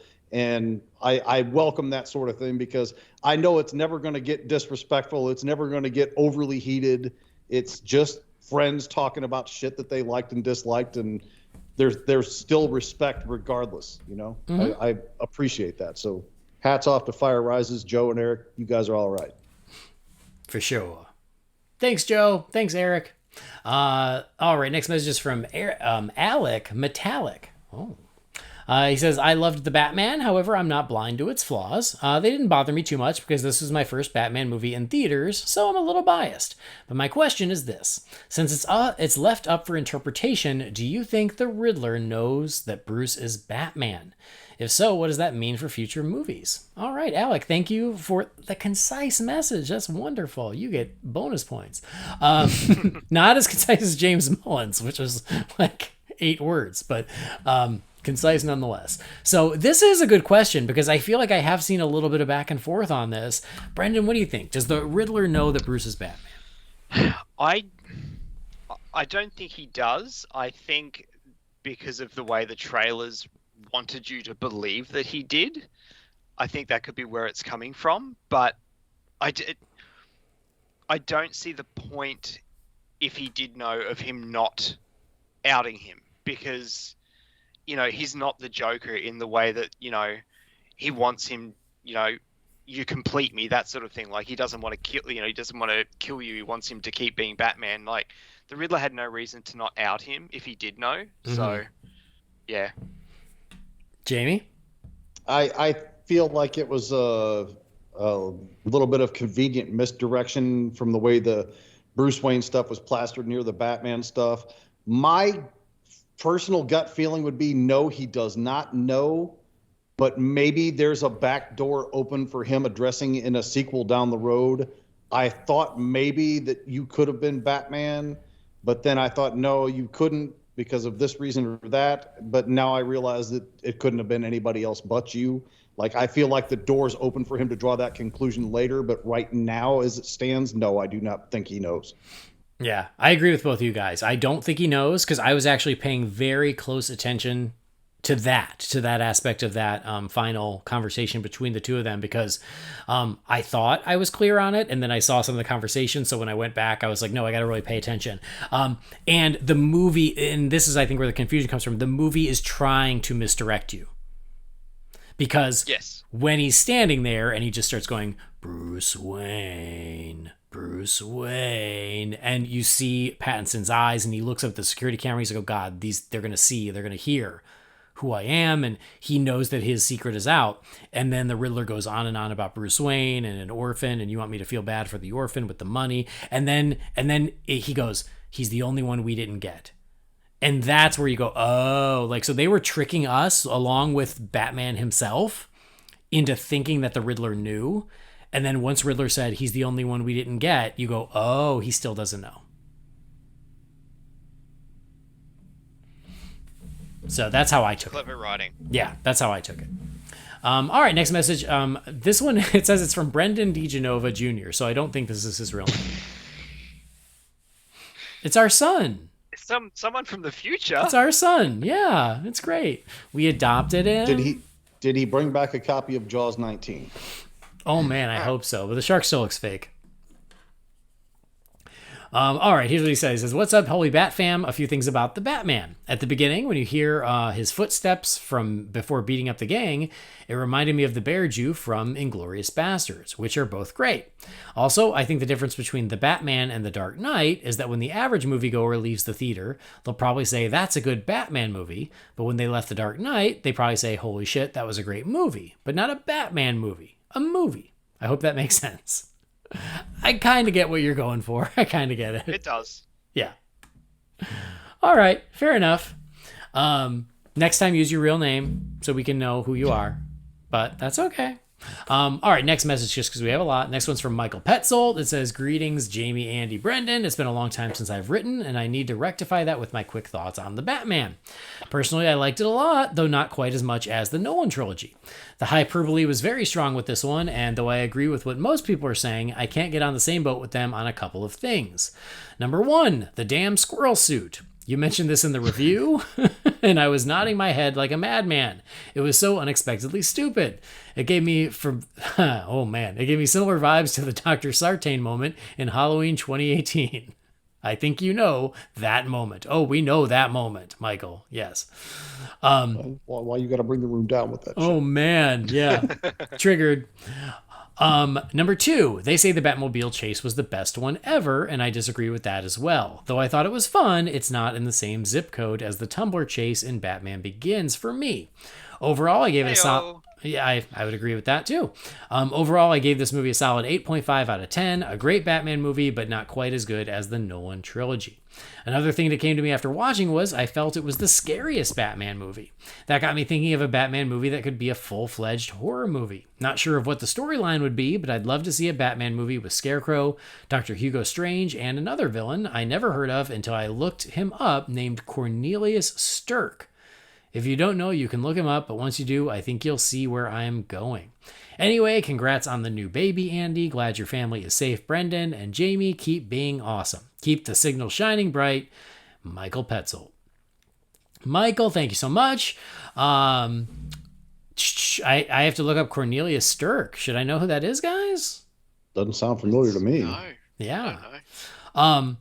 I will agree. Like, there are some really great horror moments in this film. That first reveal of the Riddler behind the mayor was awesome. Oh, it's great. And as the last listener wrote in, Batman's first appearance, walking out of the shadows in the subway or train station or whatever you want to call it. Yeah, there's some really great, cool horror moments, and I've been saying this for years, man. Scarecrow Halloween horror movie, Batman. Yes, make that. Jamie, Brendan, any thoughts? The ingredients are there. Yeah, right? Like, come on, let's do it. All right, next message is from Reese. It says, hey guys, I'm checking in from the UK. First, I'm a huge fan. I've been listening to you guys all day. It's like having my friends with me at work. For the record, I think Jamie is fantastic. Has he thought of becoming a stand-up comedian? I'd buy a ticket. Anyway, I wanted to say after 8 viewings of The Batman since its release, wow. Jesus. I can say this film has only gotten better, and I've picked up several things that I missed in previous viewings. The small gripes I had with the movie, pacing of it, lack of action, or callbacks to The Dark Knight. However, all these issues have gone away for me. I can fully appreciate the movie for what it is, and I can't wait to see what they do next. I'm hoping the Penguin series won't be far off for us to enjoy. My question is, how would you like Oswald's story to develop in the upcoming series? And what will Gotham be like following the flooding? I personally hope the series is not a prequel, and keeping fingers crossed we're treated to some Batman cameos along the way. Apologies for the long email. Keep up the good work. You guys are amazing, Reese. Thank you, Reese. So Jamie, stand-up comedy, you let us know. No, I don't see it happening. First of all, I can't stand crowds. Okay, well, just don't tell anyone you're doing a show. I'd love to see you standing next to Susie Meissen, though. She'd only come up to about my ankle, but sure. That's what I'm saying. I mean, and like I said, like seeing it a second time, a lot of the things, like I said, got better. So I'm sure after 8, it must be a perfect movie after 8 viewings. What's that? More power to you, because I did the math in my head, and I'm a little slow, I understand, but you've literally spent one full day of your life in the week and a half, 2 weeks since this movie's been out watching it. Mm-hmm. That's amazing. Yeah, that's commitment. Even the 10 times that I saw The Dark Knight were spread out over the course of a couple of months, man. So hats off. Way to go. All right. Committed. So what do you want to see from Oswald's story in the series, since we already talked about that earlier, Jamie? I mean, the logical thing that a comic book fan wants to see, I think, is him dealing with the other bosses or crime lords or whatever. And I'm not even talking mafia level. I'm talking like Batman villains. But that may be a bit of a reach, since so many of these Batman villains are in their infancy of who they're going to ultimately be. But I can tell you what I don't want is the fan service wink nod weird choice Ivy Pepper kind of stuff that we got in Gotham. Ivy Pepper. I forgot about that. Jesus Christ. I don't think Reeves' sensibilities lean that direction. At least I hope they don't.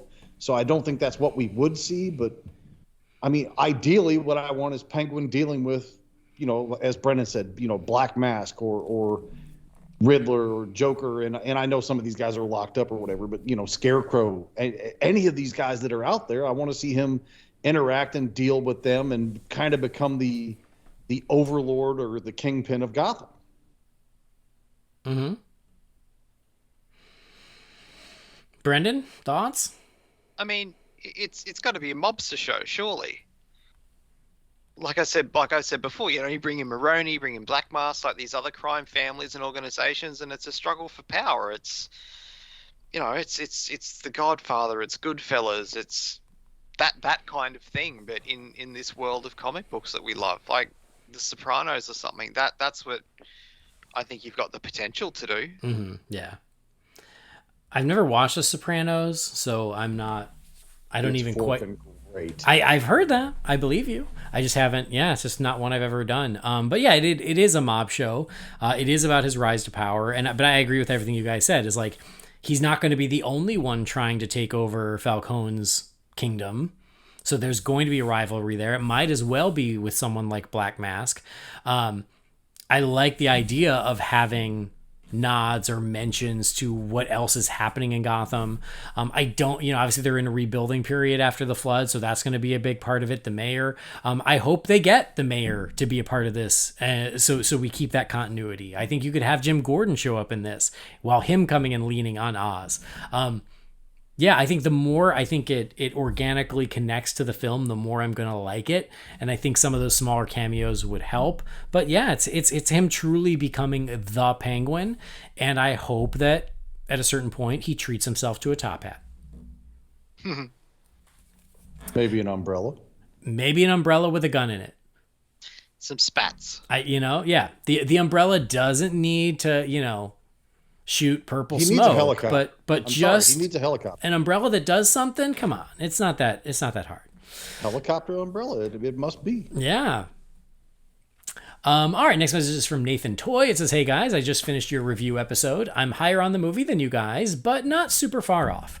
One thing I noticed is that apart from the critiques about it pulling so much from The Dark Knight, many of your criticisms sort of boiled down to, well, that wasn't what I wanted in terms of choices or aesthetics.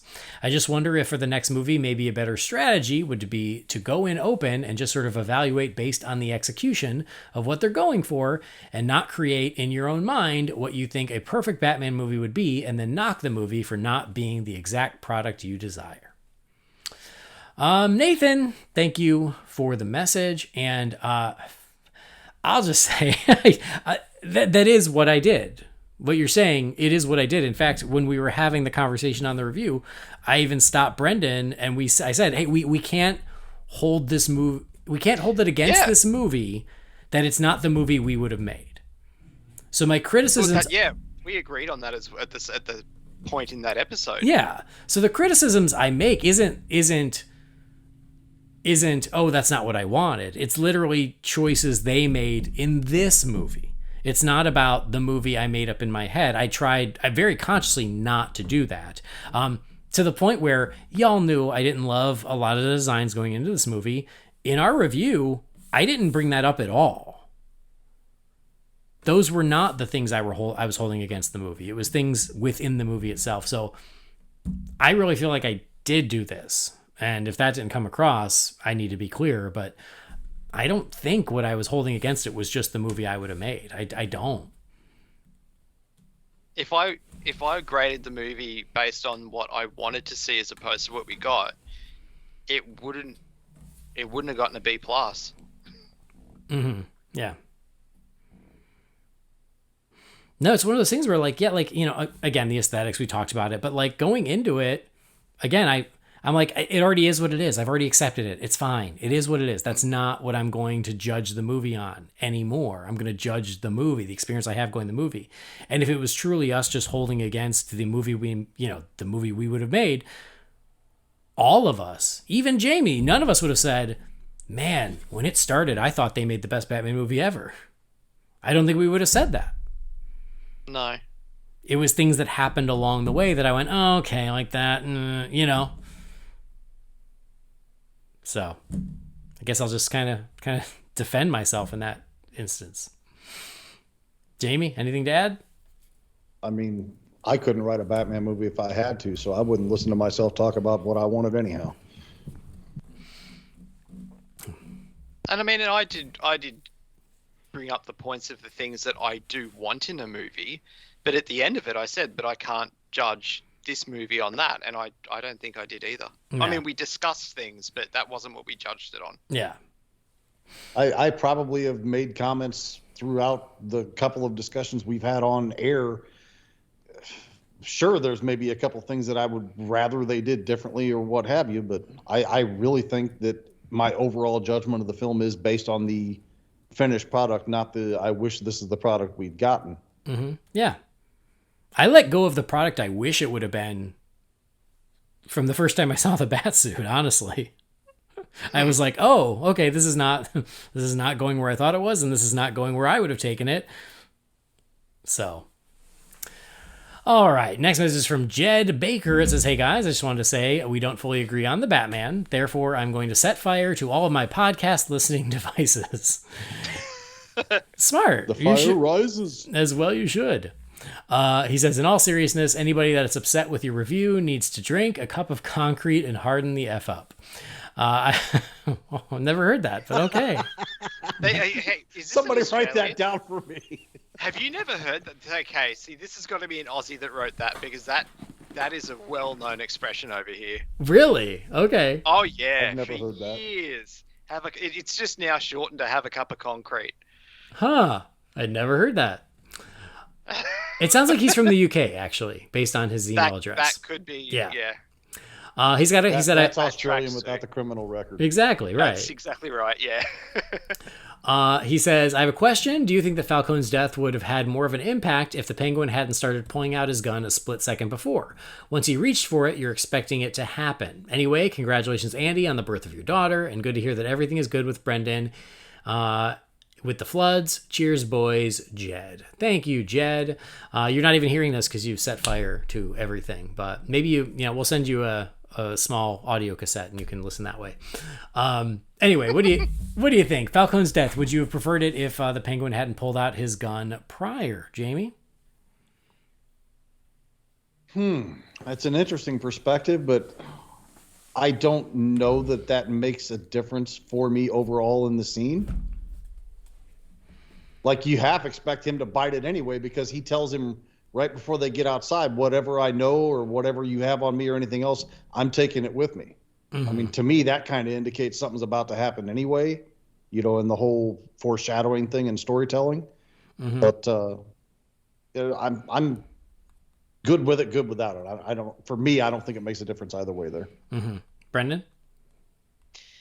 I kind of liked it because your attention was on the Penguin, but then he's screaming out like, I didn't shoot.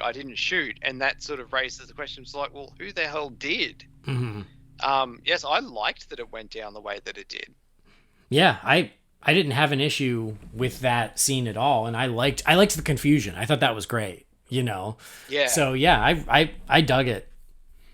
And now the question that'll really bake your noodle, would Penguin have shot him if Riddler didn't? No. There's too many cops there. He's all talk.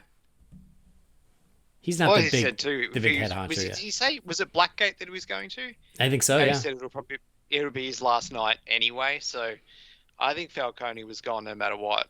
Yeah. And all right. Next message here is from Julian, not Julian Chan. Different Julian. It says, hey guys, I just recently listened to your review on The Batman, and you guys pointed out way more similarities to the Nolan films than I caught while watching the movie.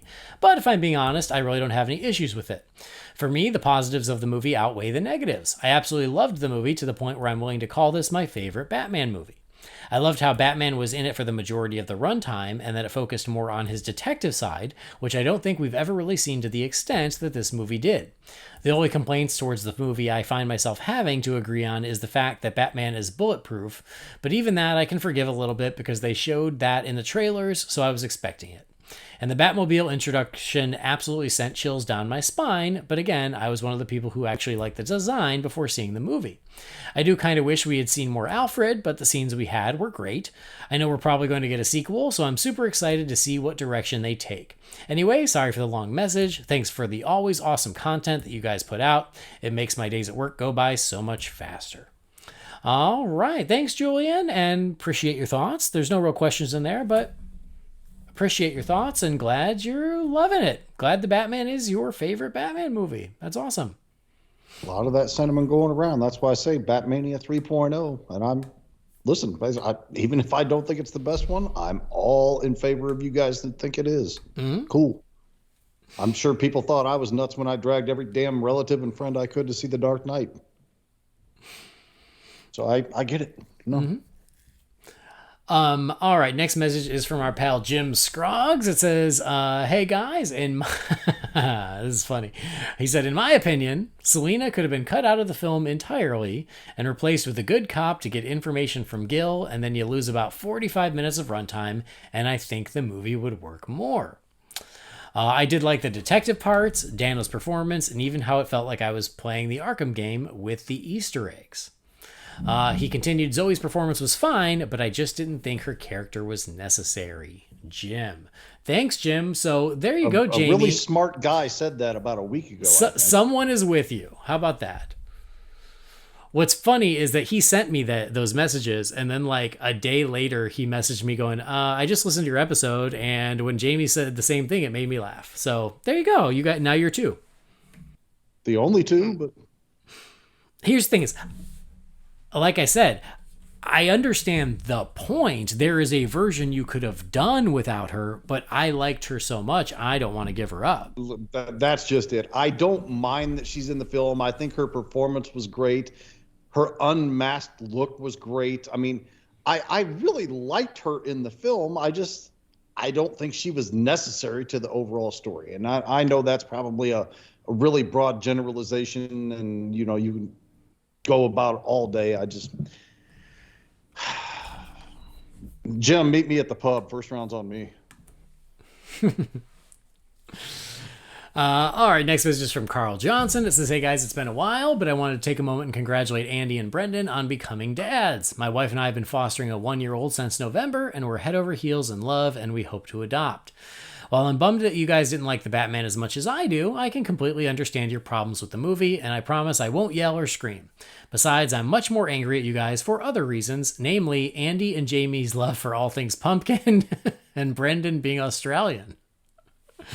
But speaking of the cuntish koala, something he said about the Batman not being the movie he wanted sparked a thought. Let's take all the Batman movies that have come before, and if you could fashion a Frankenfilm out of all of them, what aspects from each movie would you use? For example, Nolan's storytelling, Reeves's Gotham, Snyder's aesthetics, etc. Sorry for the long email, but keep up the great work. Bat hangers forever, Carl Johnson. I wonder if Carl's from the UK, because like UK people, do they have a grudge against Australians? There's a lot of sporting rivalry. Okay, all right. I don't know why Carl doesn't like you from Australia, but okay. Thank you for the message, Carl. Thanks for the callback to Bat Hangers. It's been too long. Missed that. No, it isn't. Missed the Bat Hangers. Yeah. That shit can go and stay gone. But a Frankenfilm using different parts of different movies. God, that could be its own episode. But that could be one of those draft episodes that we've talked about doing for like years and years and years. That somebody actually put on Real Fans the other day. There was a podcast on the Ringer Network that did a Batman fan draft recently, and I really think it's something you should explore. It would take quite a bit of homework and organization, but it would be a hell of a lot of fun. Mm-hmm. Yeah.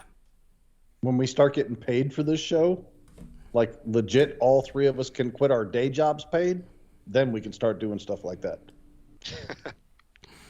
Yeah. Well, just off the top of your head, Brendan, what elements would you pull from the different versions to make your favorite Bat film? Burton's Batmobile, Affleck's Batman,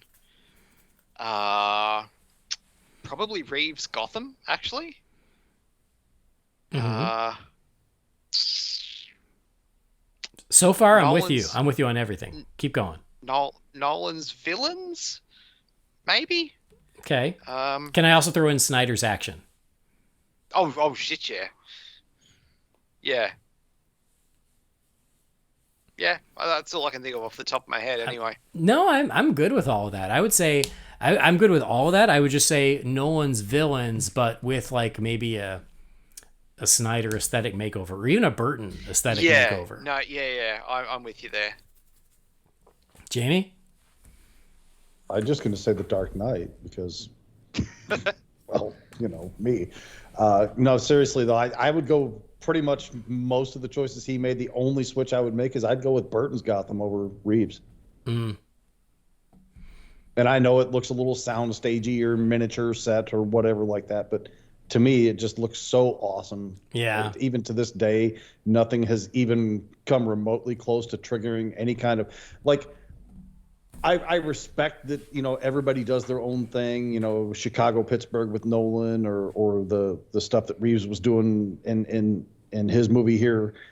There's nothing wrong with any of that per se, but nothing ever leaps out to me as truly being Gotham City outside of the two Burton films at all, honestly. Yeah, I think it's funny. The further away we get from it, the more I appreciate Burton's Gotham. And I think that, I know that Brendan doesn't like the Gotham in Batman Returns. I love the Gotham in Batman Returns, but I concede the point that you're in a soundstage. So to be able to do Burton's Gotham today in 2022 and use technology to essentially remove the soundstaginess and expand it so it feels more like a real city, but still with that same aesthetic, I think would be magnificent.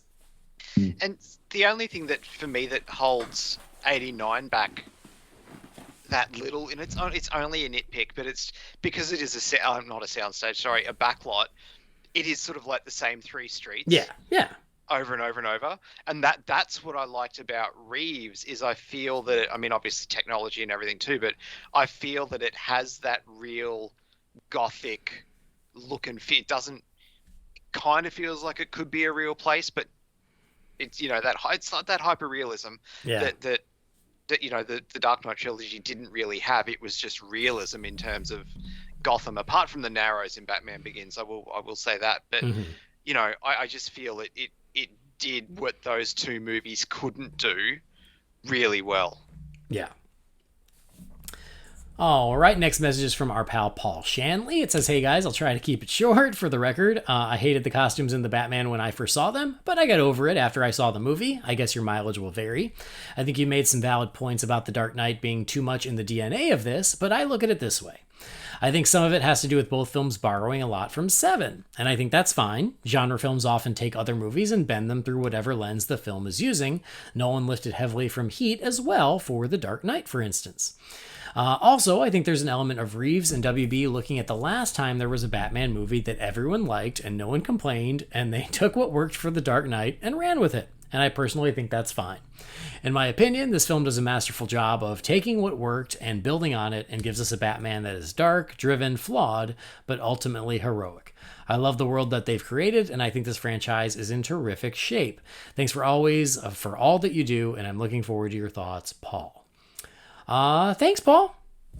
Jamie, anything you want to react about Paul's message?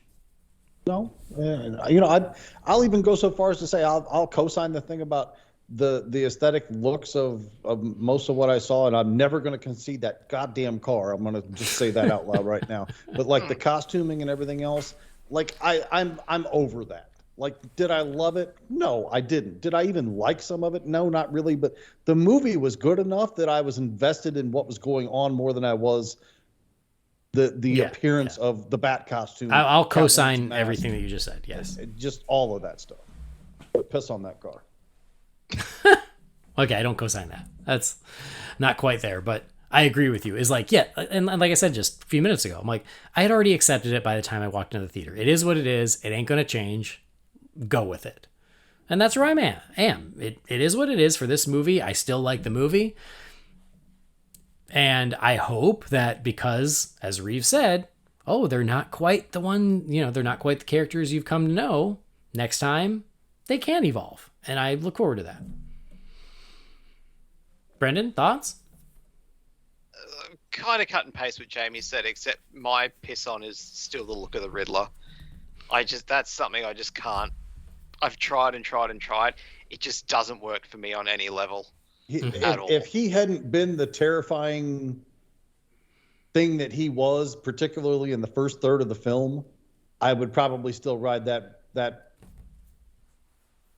horse or whatever you want to call it with you. But he's so damn good in the first third of that movie. I don't even care. The character's great. I just hate the look of it so much. I was over the look of Riddler 5 minutes into the movie. I never even really thought about it again until we discussed it after the fact. Yeah. Well, yeah. I can accept the Batmobile more than the look of the Riddler. Did you guys see that photo shoot too that Pattinson and Kravitz did for, I can't remember what magazine it was, and they actually had her in like a more traditional looking Catwoman mask? Yeah. She looked amazing. Yeah. I'm just like, it's that would have fit in the movie, like because it kind of almost looks like what would you say, like some sort of sex kink mask, and it's just like she could have worn that, kind of like the Riddlers. Oh no, but I mean that is a Catwoman mask. It is like, and it's more the Catwoman we know. Yeah. Anyway, as for Paul's other notes here about the similarities to the Dark Knight, yeah, I mean, I think you make some valid points. I get it. I guess I would have to rewatch 7. I don't see a lot of 7 in The Dark Knight, if I'm being honest, but I definitely see it in this movie. But it's been years since I've seen 7, so maybe I'm just fuzzy on it. I think maybe what he's getting at, and I can't speak for him, I'm only just guessing in the beats that I see, because I watch both of those films with a pretty good amount of regularity, and I've actually watched both within the last 30 days. There's kind of the concept of a killer has a police force /city baffled. They can't find him. He has to give himself up to ultimately reveal his ultimate plan at the end. They were never going to catch him if he didn't do that, kind of a thing. You know, that whole pretense, I think, kind of by coincidence or not, I think they bear similarity in that regard. Okay. They get closer to capturing John Doe in the Riddler, in 7 than they do the Riddler in the Batman. Mm-hmm. That's a valid point. They do actually find him. Yeah, they do. Before that goes down. So anyway. Yeah. And I will say, as far as the point of like genre films borrowing or paying homage to other genre films, I completely get that. And we even talked about that where I was like, oh, there's a scene. It's gotta be a direct homage to John Carpenter's Halloween. And I'm down with that. And I think that's fun. And I think that's cool. But it's just different when you're borrowing from when a Batman movie's borrowing from another Batman movie.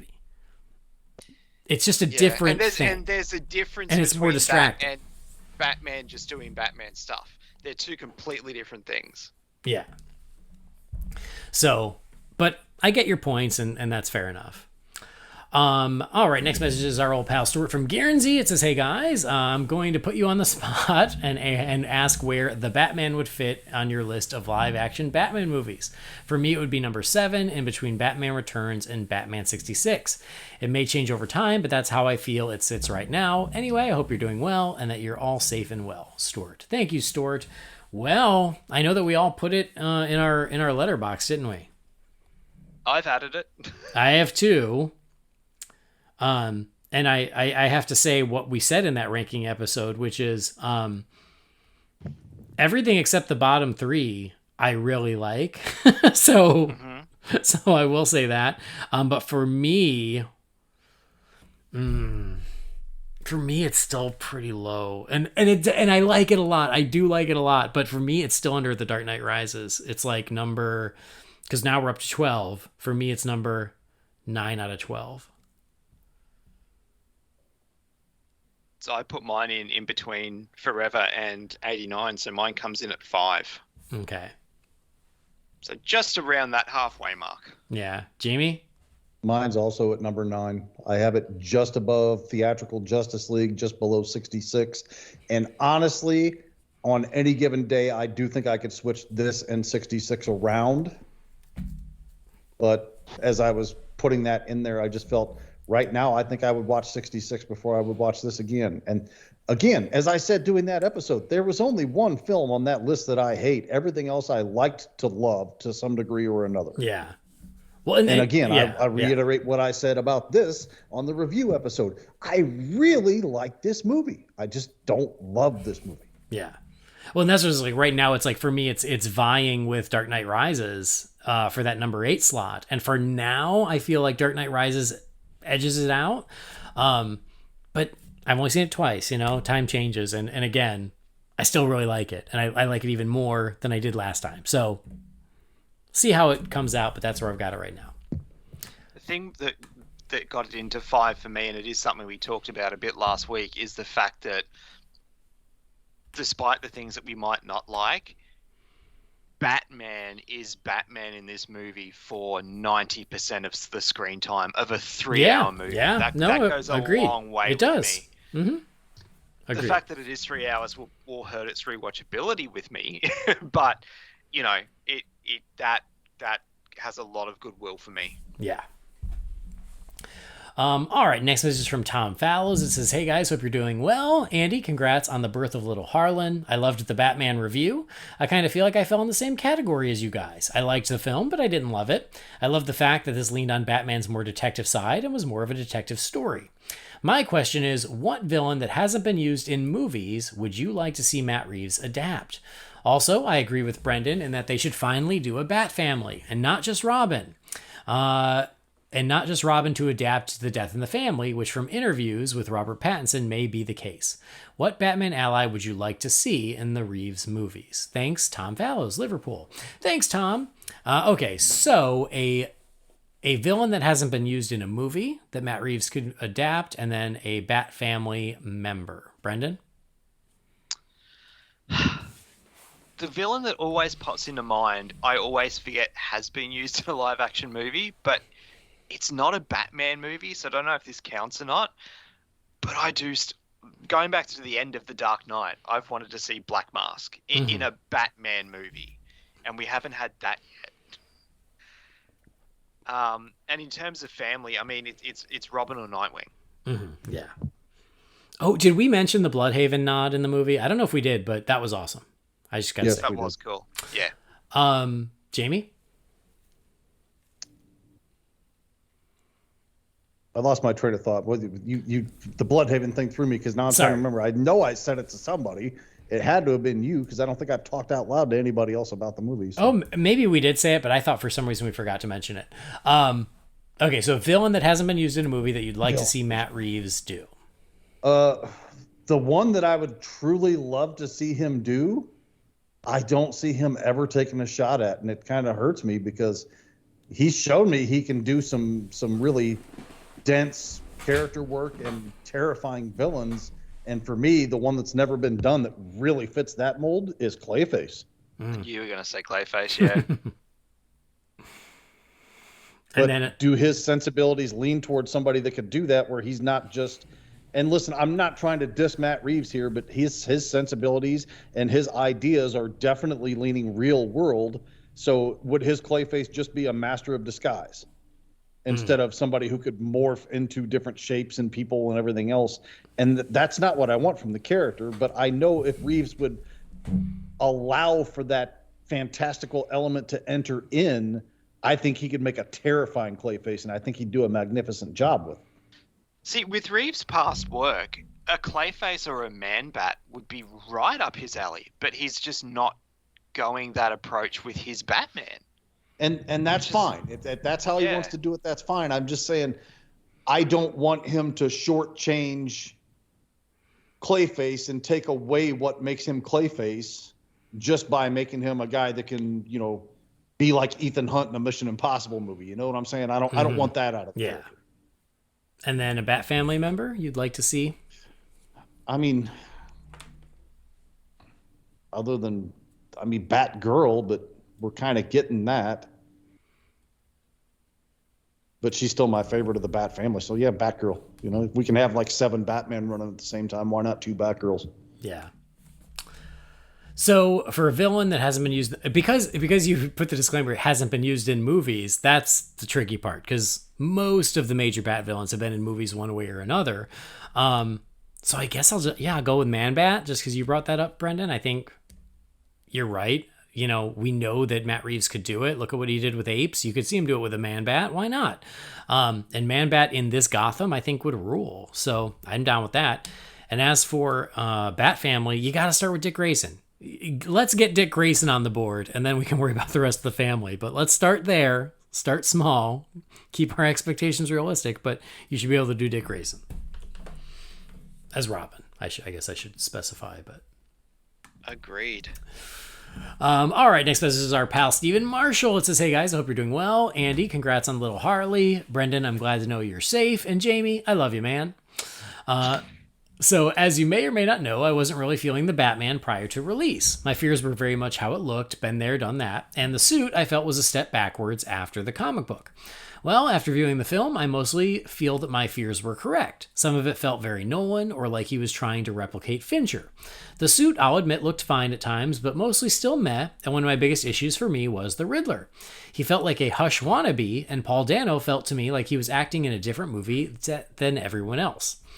The worst thing for me was the length of the film. I got really, really bored watching, and the third act was awful. It felt like a complete shift to the rest of the film. Zoe Kravitz was fine, but she didn't wow me. Still, not to be wholly negative, I liked Pattinson as Batman, and I thought the Penguin stole the film. Anyway, just my random thoughts on the film. A shame that I didn't dig it, but I wasn't expecting to, so I'm not really disappointed. See you all at the next meeting of the League of Superfathers, where we talk about children, superheroes, and how much we miss sleep. Kind regards, Steven. So I know why he said he loves me, because he wants to come and hide behind me when the torches and pitchforks come at him. I was going to say, thank Christ he doesn't have his own podcast and do a review. Oh my God. I was like, wow, we found someone who liked it less than us. And again, I should say it. We liked it. But yeah, Steven really wasn't feeling it. Although I have seen a couple folks make the the comparison of this Riddler almost feels like a Hush. I've actually seen a lot of that. Yeah. Yeah. Well, the Hush thing was even kind of hinted at too. What do you mean hinted at? It was big old letters that filled the screen. Yeah, well, yeah. It wasn't subtle, but yeah. So, all right. Well, thank you for your thoughts, Steven. I'm sorry that the movie didn't work for you. But yeah, I'm not going to give out your email address because you don't want none of that. Probably don't put that on Twitter. Yeah. Just a word of warning. You guys know what I say. Like what you like, dislike what you dislike. Don't ever apologize for either. That's true.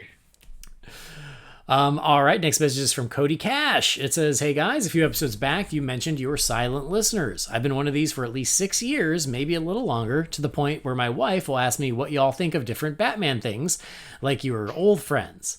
But after you hearing mention my name last week in the intro, I thought I'd write and let you know that my name is Cody Cash. I'm glad you liked it. I'm also a big fan of it." Cody Cash, man, like you should be a musician, right? Like, Yep. Yeah. Okay. Anyway, he The said, Man in Black 2.0. right? He says, "Coming up soon, I'll be making a trip from Oklahoma to Orlando to visit Universal for my daughter's cheer competition. I'm worried I'll be pressed for time when I'm there. So while not Batman related, Andy, I thought I'd ask what are absolute must visit attractions at Universal. I apologize for any grammar or spelling mistakes. I wrote this quickly while I had a chance. Thanks for all the Bat content, Cody Cash. P.S. The Batman has the best Batmobile ever, and I will die on this hill." Well, he won't be dying. He won't be dying alone. Do I have to get the cricket sound out? There are a lot of people that think that. You're not alone. You're not alone. The three of us aren't with you, but you're not alone, and that's okay. Thank you, Cody. Great to hear from you. Nice to meet you. Let me field that question first. Can I field that question first? Okay, go ahead. Transformers is awesome. It's the best ride in the whole damn park. In all three of those parks down there, it's the best damn thing. I was on that ride so many times and loved every single second of every single bit of it. I even loved it the time I was on it when it broke down so I could take off the glasses and look around and see how they did some of that stuff. So that's my recommendation. Is it the same as the Hollywood one, Andy? Yes. Okay, then that is an awesome ride. And I'm not a rides person, and I loved it. Yeah. I mean, how much time you got? I will say The Amazing Adventures of Spider-Man is one of the best theme park attractions ever built in the history of theme parks. You don't want to miss it. I love it. The Velocicoaster is brand new at Islands of Adventure. It is also awesome if you like coasters. It is, it does not let up. It is 2 minutes of pure adrenaline. There is no time to take a breath. It is awesome. Depending on when you come, if Revenge of the Mummy has reopened, I love that one too. I'm also a sucker for the Mummy films, but I just think that one's so fun. It's such a great combination dark ride roller coaster. Men in Black is a hoot. I ride that one very often. It's a shooting ride, but if you love the movie Men in Black, it's like being right in the movie. My favorite is the E.T. Adventure, just because I love E.T. and it's old school. It's the only original attraction still in the park. It's the only place you can still ride E.T., so I ride it every time I get a chance. It's my favorite, so ride that. That's some classic Universal goodness for you. And if it's open, you need to eat at the Universal Monster Cafe. I would live there if they would let me. Bro, that place. I was in there. I mean, you and I ate there together. And I think I was in there 3 other times in the 8 days I was down there. It's so magical, right? Oh my God, I just love it so much. I have a question though, because of his final comment about the Batman having the best Batmobile ever. I have a question, serious question. Much like the villains, I hope that they're going to evolve in the sequels and become more comic booky, for lack of a better term. You know what I mean? I hope the same thing for the Batmobile. I understand it's still early on, right? The Batmobile is a work in progress. It takes some damage in this. I hope that in the sequel, he has upgraded it and it looks a little more Batmobile-y. I assume the two of you are with me on that, right? Hell yeah. So here's my question for our listeners. For those out there who love the new Batmobile, who love it, do you also hope it evolves into a more quote-unquote traditional Batmobile, or do you think it's so perfect the way it is you don't want them to touch a thing? I'm genuinely curious. Let me know. Because I don't know. Because for me, I always want it to evolve into something more comic booky, but for the people who love it, do you love it so much where you're like, no, don't touch a thing? Or do you want to see a little more of the Bat motif added on? I was just curious. I mean, do I want to kick this door down and step through it tonight? Yes, I do. Piss on that thing, get an entirely new vehicle that looks absolutely nothing like this from the wheels up. Like, don't even modify this one. Just get a new one. I mean, okay. But I feel like if you took it, and you added some more pronounced fins and you maybe narrowed the nose a little bit, like, I feel like you could just, it wouldn't take a lot. So this is pettier than shit, and I know it is, even before I say it. You basically want it to be like the Mad Max vehicles. And it's basically already there but anyway. More bats. I want a real Batmobile, and I know that sounds like I'm slapping everybody in the face that loves this car, but nothing about this car, and I mean nothing, outside of maybe the sound, says Batmobile to me. And even then, if I'm closing my eyes and listening to it, it might be the friggin' car from Death Proof instead of the Batmobile. So, okay. Anyway, for those out there listening, I really do want to hear your thoughts. Like, I do you love it as a Generation 1 Batmobile, or do you just love it straight up and you don't want to change a thing? I'm genuinely curious. All right, we're gonna do one more here. I will say we're running long. I haven't read them all. Some of them because I feel like we already addressed the points throughout just the conversation, so I feel like we didn't need to do it again. And then just as we were getting longer, like, I deleted a couple that were kind of mean because, like, if we're cutting the ones for time, let's cut the mean ones. We don't really need to talk about those anyway. So anyway, this one is from old pal Carrie Vanderberg. It says, "Hey, Holy BatCasters. Hope you're doing well. I'm sure that every time Andy has to wake up in the middle of the night to feed his daughter or change a diaper, he's just pretending he's out fighting criminals." Yep, I'm mostly fighting, poop and crying is what I'm fighting.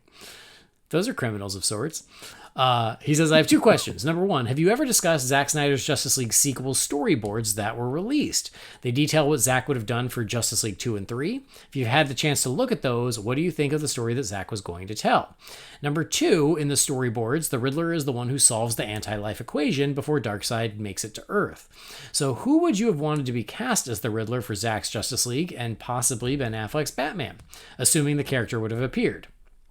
As far as the Batman goes, I'm actually pretty close to you guys. I like it a lot, but I don't love it. I still prefer Nolan's trilogy and what Ben and Zack were doing. That said, I'm excited for the future. Hopefully we'll get a better suit, a cat cowl on Selina, and a Batmobile that isn't just a souped-up roadster. All the best, Carrie Vanderberg." All right. Well, there you go. Those last comments are kind of what we were just talking about. Like, yeah, let's evolve. It's all good. But this goes back to Zack's plans for Justice League as well as the Riddler. So when those storyboards came out, we did discuss them briefly on the show, but we didn't go into great detail. I remember them coming out. I remember us talking about them from a very high level, but I didn't go too deep. I need to go back and remind myself of what the whole story was, but I remember kind of the big, like, the overarching stuff, which is, would lead to the nightmare, and the second film was more of a nightmare film, but, well, as Damon Caro said, not the whole thing, not the way the fans thought it was going to be on the show. And Lois was going to die, right, in the Batcave, but she was going to be pregnant, and she and Bruce were going to get together, right? No, that was deleted out of BVS, right? Oh my God. See, it all gets mixed up. But at a certain point, right, Bruce dies, and Clark and Lois name the kid Bruce, right? Like, stuff like that. Anyway, there was a lot there. Again, all the details are fuzzy. It's been a while since that happened. That was well over a year ago. It all sounded really cool. It sounded like a really great epic story. I would have loved to have seen it, of course. I'd still love to see that story told one way or another. I'm not holding my breath for a live action film. I think, I've heard some people say, but I think a CG film would be a great way to do it. because you could do it, you know, a little more economically, and you could get the whole cast to come back and do voices. Like, I don't know, like, I think that could be really good. But anyway, point is, I thought it sounded great. I would have loved to have seen it. I hope I still get to see it in some way, aside from just storyboards. Jamie, thoughts? The storyboard thing, I have a very vague recollection of most of that. I guess the biggest thing I want to address out of that email is he's welcoming what's coming in the future, and I co-sign that all day. I'm 100% all in on this universe, and I can't wait to see what comes down the pipe next. Mm-hmm. Yep. And I completely agree with that too. And I think we all agreed about that. Is like, look at it this way. It's like the three of us didn't love what we were seeing up until the release of the film. And the film won us all over one way or another, where we're all like, can't wait for what's next. And that's not nothing. No, right? It's not. Brendan, thoughts on the storyboards? It's one of those things, like, the story sounds interesting, but I'm not someone who really is interested in doing deep dives into that sort of stuff. Same as like reading full scripts of things that were never made. Like, it doesn't grab my interest. So, I'm always happy to listen to like when you guys did Batman 2, for example, all those years ago. Like, I loved listening to that. I wouldn't have been on it. Do you know what I mean? So, but yeah, if someone were to do a deep dive into it, I'd gladly listen. It's just not something I'd be that interested in researching myself. Yeah, I loved when we did the Batman 2 episode. It was really fun, but that was homework, right? Like yes, exactly. That's exactly what I was going to say. Yeah, and same thing here is like, this is a lot of homework to like really go through it. And because not only do we have to read it, we also have to know it well enough to explain it to people who didn't read it. Yes. And that's the tricky part, right? So that's what we would have to do here. But anyway, like you, like, yeah, I haven't done a lot of like, oh, I read this thing that never happened. I mean, I would love to do more of that. But again, bottom line, HBO Max, like, give Zach $150 million to do two animated films to complete his Justice League. Come on, that'd be cool as hell. Owls of Ga'Hoole looks gorgeous. You could do that with Justice League. Boy, don't even get me started about them owls, man. Owls of Ga'Hoole rules, man. That movie's awesome. That movie. That's one of the most visually amazing things great. I've ever witnessed. I honestly think it's the only Zach movie I've never seen. You should see it. It's great. But that movie is so gorgeous that whenever I would want to show off my 3D TV, that was the movie I would use. It's breathtaking. I love that movie. Yeah. All right. And then as for the Riddler, I love the story idea of the Riddler solving the anti-life equation. I think that's brilliant. So I think that's really cool. It's a great way of weaving him into that overarching Justice League story. As for who I would like to have cast, I got to go back with who I called years ago, and it seems like it's never going to happen, but Neil Patrick Harris, NPH was my Riddler. I think that was a huge missed opportunity. And then when you just saw the new Matrix, which I actually quite enjoyed, he's got it in him, or even Gone Girl. Like, he's got it in him to play serious and creepy. I think he would have been so good. And then working with Zach, oh man. So yeah, I'm going NPH. Jamie? Did you just say that you like the newest Matrix? I did. I liked it. Yeah. I didn't love it. I want to hug you. I didn't love it, but I liked it. I loved it, but come here. I want to hug you anyway. Okay, I'll take it. That's fine. You and I seem to be the only people that like that movie. Yeah, I watched it. I was like, yeah, it was all right. I take that back. My wife liked it too, which is very unusual. Yeah. Anyway, did you have a Riddler in mind for the DCEU?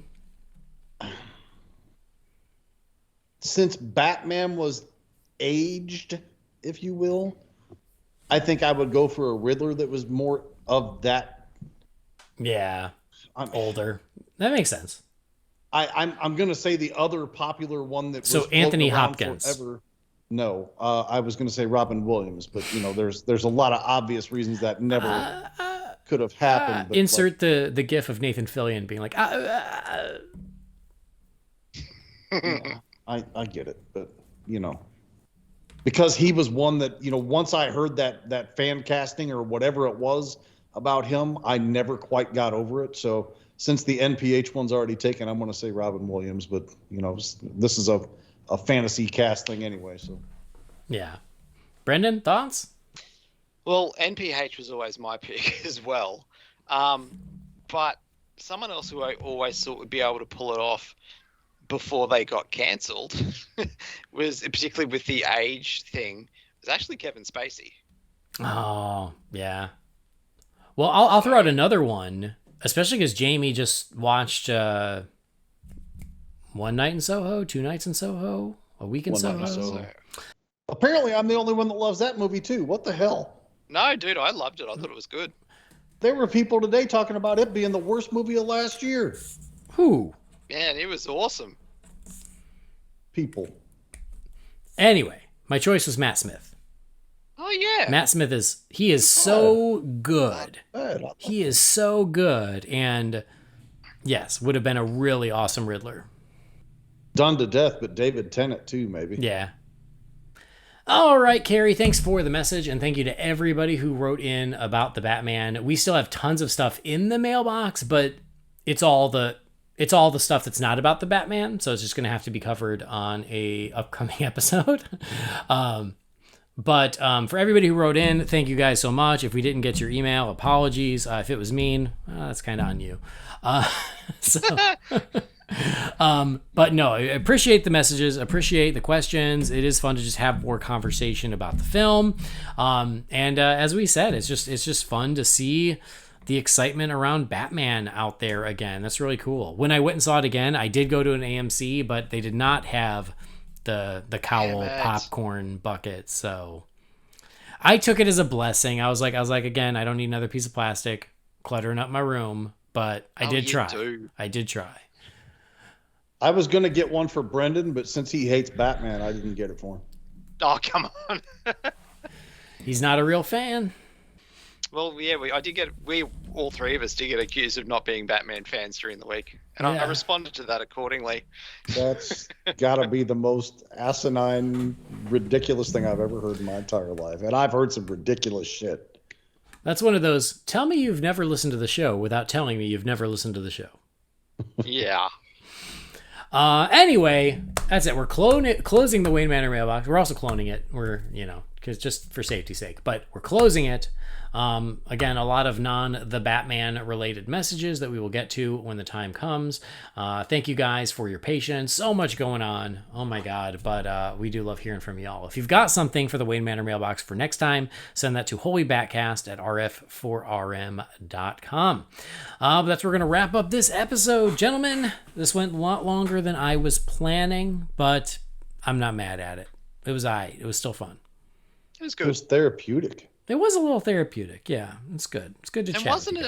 It didn't turn out to be anywhere near the show that I was dreading that it could have been. Oh, yeah. I started drinking a couple hours ago because I was actually afraid from some of his reactions. But now I'm kind of wishing that I'd save my liver for some other day. I mean, what do you want? Life's too short. You want to debate and fight with? I just don't want to. I don't want to. No, life is too fair. short for that. It is. It's like we made our points on the last episode. I still think many of them are valid. You don't have to agree with them, but I'm not going to make them all again in this episode because that's going to magically make people go, "Oh no! Now that you've said it again, now I believe you." Now it makes sense. No, we made our points. You either accept them, you don't. That's okay. It's fine. So, anyway, let's wrap it up. I haven't eaten yet. And I got some frozen pizza if you want. I kind of do. That sounds delicious. I haven't had a Tombstone pizza in a long time. I know you said Jack's, you had Jack's. I don't know if but Tombstone's my jam. Yeah, but Jack's are 4 for $10. Okay, well. Fair enough. I'll splurge. When you're feeding 5 people, you got to go with the price. All right. Fair enough. Anyway, Jamie, thanks for joining us. You're back on Twitter, you crazy person. Why would you do that? I am. Because life's too short not to be involved, I guess. I don't know. All right. Bat Raider 3960. It's the same handle it was before. Most people, since I've been back, most people have been pretty cool about it. A lot of you welcome me back, and I appreciate that. Appreciate the love. I did miss a lot of you. I miss a lot of the interactions, and I've figured out the mute button is my best friend in the world, because I've seen a lot of stuff that was like, oh, this is why I left Twitter, and I just look at it and I'm like, mute. I was on there for a good 2 hours the other day, just muting. And then the next day when I signed into Twitter, I didn't see any of that bullshit anymore. It was amazing. Nice. Yep. You learn. You live and you learn. All right, go give Jamie a follow. He's back. Bat Raider 3960. Brendan, thank you as well. Tell our friends where they can find you. No dramas. You can find me on Twitter at Loey007. And crawling around in the Real Fans groups, and when I do my occasional podcast, where to find them, but they're so few and far between at the moment. What's the point? You can check that out as well as Taking the Bullet. Yes. The thing is, I'm on this show weekly, so anything that I want to talk about, we discuss here anyway. So it's just kind of like people don't need to hear me double up on things, and unless it's something like Ghostbusters, that we didn't cover here or whatever. I haven't had the need to talk about stuff lately. Yeah, or Santa Claus. Doing it here. Yeah, exactly. Yeah, that's fine. Well, we appreciate it. Thank you for that. I already told you guys where to find me, but thank you as always for joining us. Thank you for downloading the show. Please do subscribe or follow the show wherever you get your podcasts. Please rate and review us on Apple Podcasts. Visit holybatcast.com. Find Holy BatCast on Facebook, Twitter, Instagram, or YouTube. Again, if you've got something for the Wayne Manor mailbox, you can send that to holybatcast@rf4rm.com. A big thank you to Gaurav Venkateswar. He created our theme music. He's very talented, and he's a nice guy. You can find his work at gvtunes.com. If you want to support the show, again, go to Manscaped. Go to manscaped.com. Use our promo code BATSCAPED. We would certainly appreciate it, and you will appreciate it, and so will your partner. So please do that. But that'll do it. Thanks for joining us. We'll see you soon. You know where. Same bat time, same bat channel.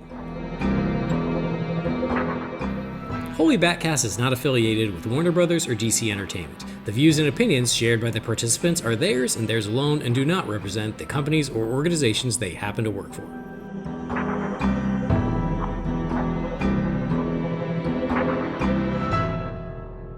Oh, perfect. Oh God, he said Henry Cuddle. I thought he said P, and then my sick ass brain immediately went to handy. What? My brain registered real what quick. You said is you had a P and a handy. That's a better break. Well, that's true. I went and got a sweet cinnamon pumpkin candle that I just lit, so that makes everything better. Okay. It's Your always fire alarm's not going to go off, though, is it? Hopefully not. This is a different type of candle that produces no smoke, so I think we're okay. Okay. Fair enough.